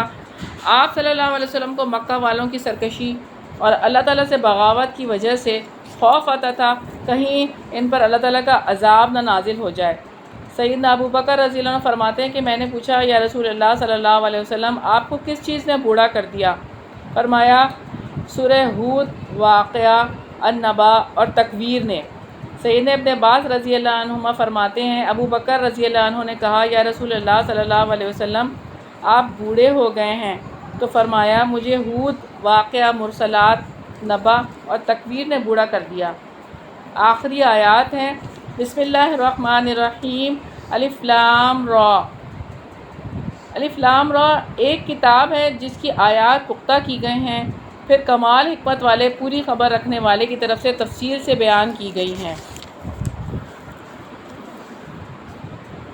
یہ کہ تم اللہ تعالیٰ کے سوا کسی کی عبادت نہ کرو، بلا شبہ میں اس کی طرف سے ایک ڈرانے والا اور خوشخبری دینے والا ہوں، اور یہ کہ اپنے رب سے بخشش مانگو، پھر اس کی طرف پلٹ آؤ تو وہ تمہیں ایک مقررہ وقت تک بہترین سامان زندگی دے گا، اور ہر زیادہ عمل کرنے والے کو اس کا زیادہ ثواب دے گا، اور اگر تم پھر گئے تو یقیناً میں تم پر ایک بہت بڑے دن کے عذاب سے ڈرتا ہوں۔ پھر فرمایا اللہ تعالیٰ ہی کی طرف تمہارا لوٹنا ہے، اور وہ ہر چیز پر پوری قدرت رکھنے والا ہے، تو نیک اعمال پر اچھا بدلہ اور برے اعمال پر برا بدلہ ملنے والا ہے۔ پھر فرمایا سن لو وہ اپنے سینوں کو بلا شبہ موڑتے ہیں تاکہ وہ اس سے چھپ جائیں، سن لو جب وہ اپنے کپڑوں کو اچھی طرح اوڑھتے ہیں وہ جانتا ہے جو وہ چھپاتے ہیں اور جو وہ ظاہر کرتے ہیں، بے شک وہ سینوں والی بات کو خوب جاننے والا ہے۔ تو یہاں پہ ہمارا 11واں پارہ مکمل ہوا۔ الحمدللہ الذی بنعمتہ تتم الصالحات۔ اللہ تعالیٰ سے دعا ہے کہ اللہ تعالیٰ ہماری کمیوں کوتاہیوں کو دور کرے، اور اللہ تعالیٰ ہمارے لیے اس میں جو بھی باتیں ہم نے پڑھی ہیں، سیکھی ہیں، اس پر عمل کرنے والا بنا دے۔ سبحانک اللہم و بحمدک، نشہد ان لا الہ الا انت، نستغفرک و نتوب الیک۔ السلام علیکم و رحمۃ اللہ وبرکاتہ۔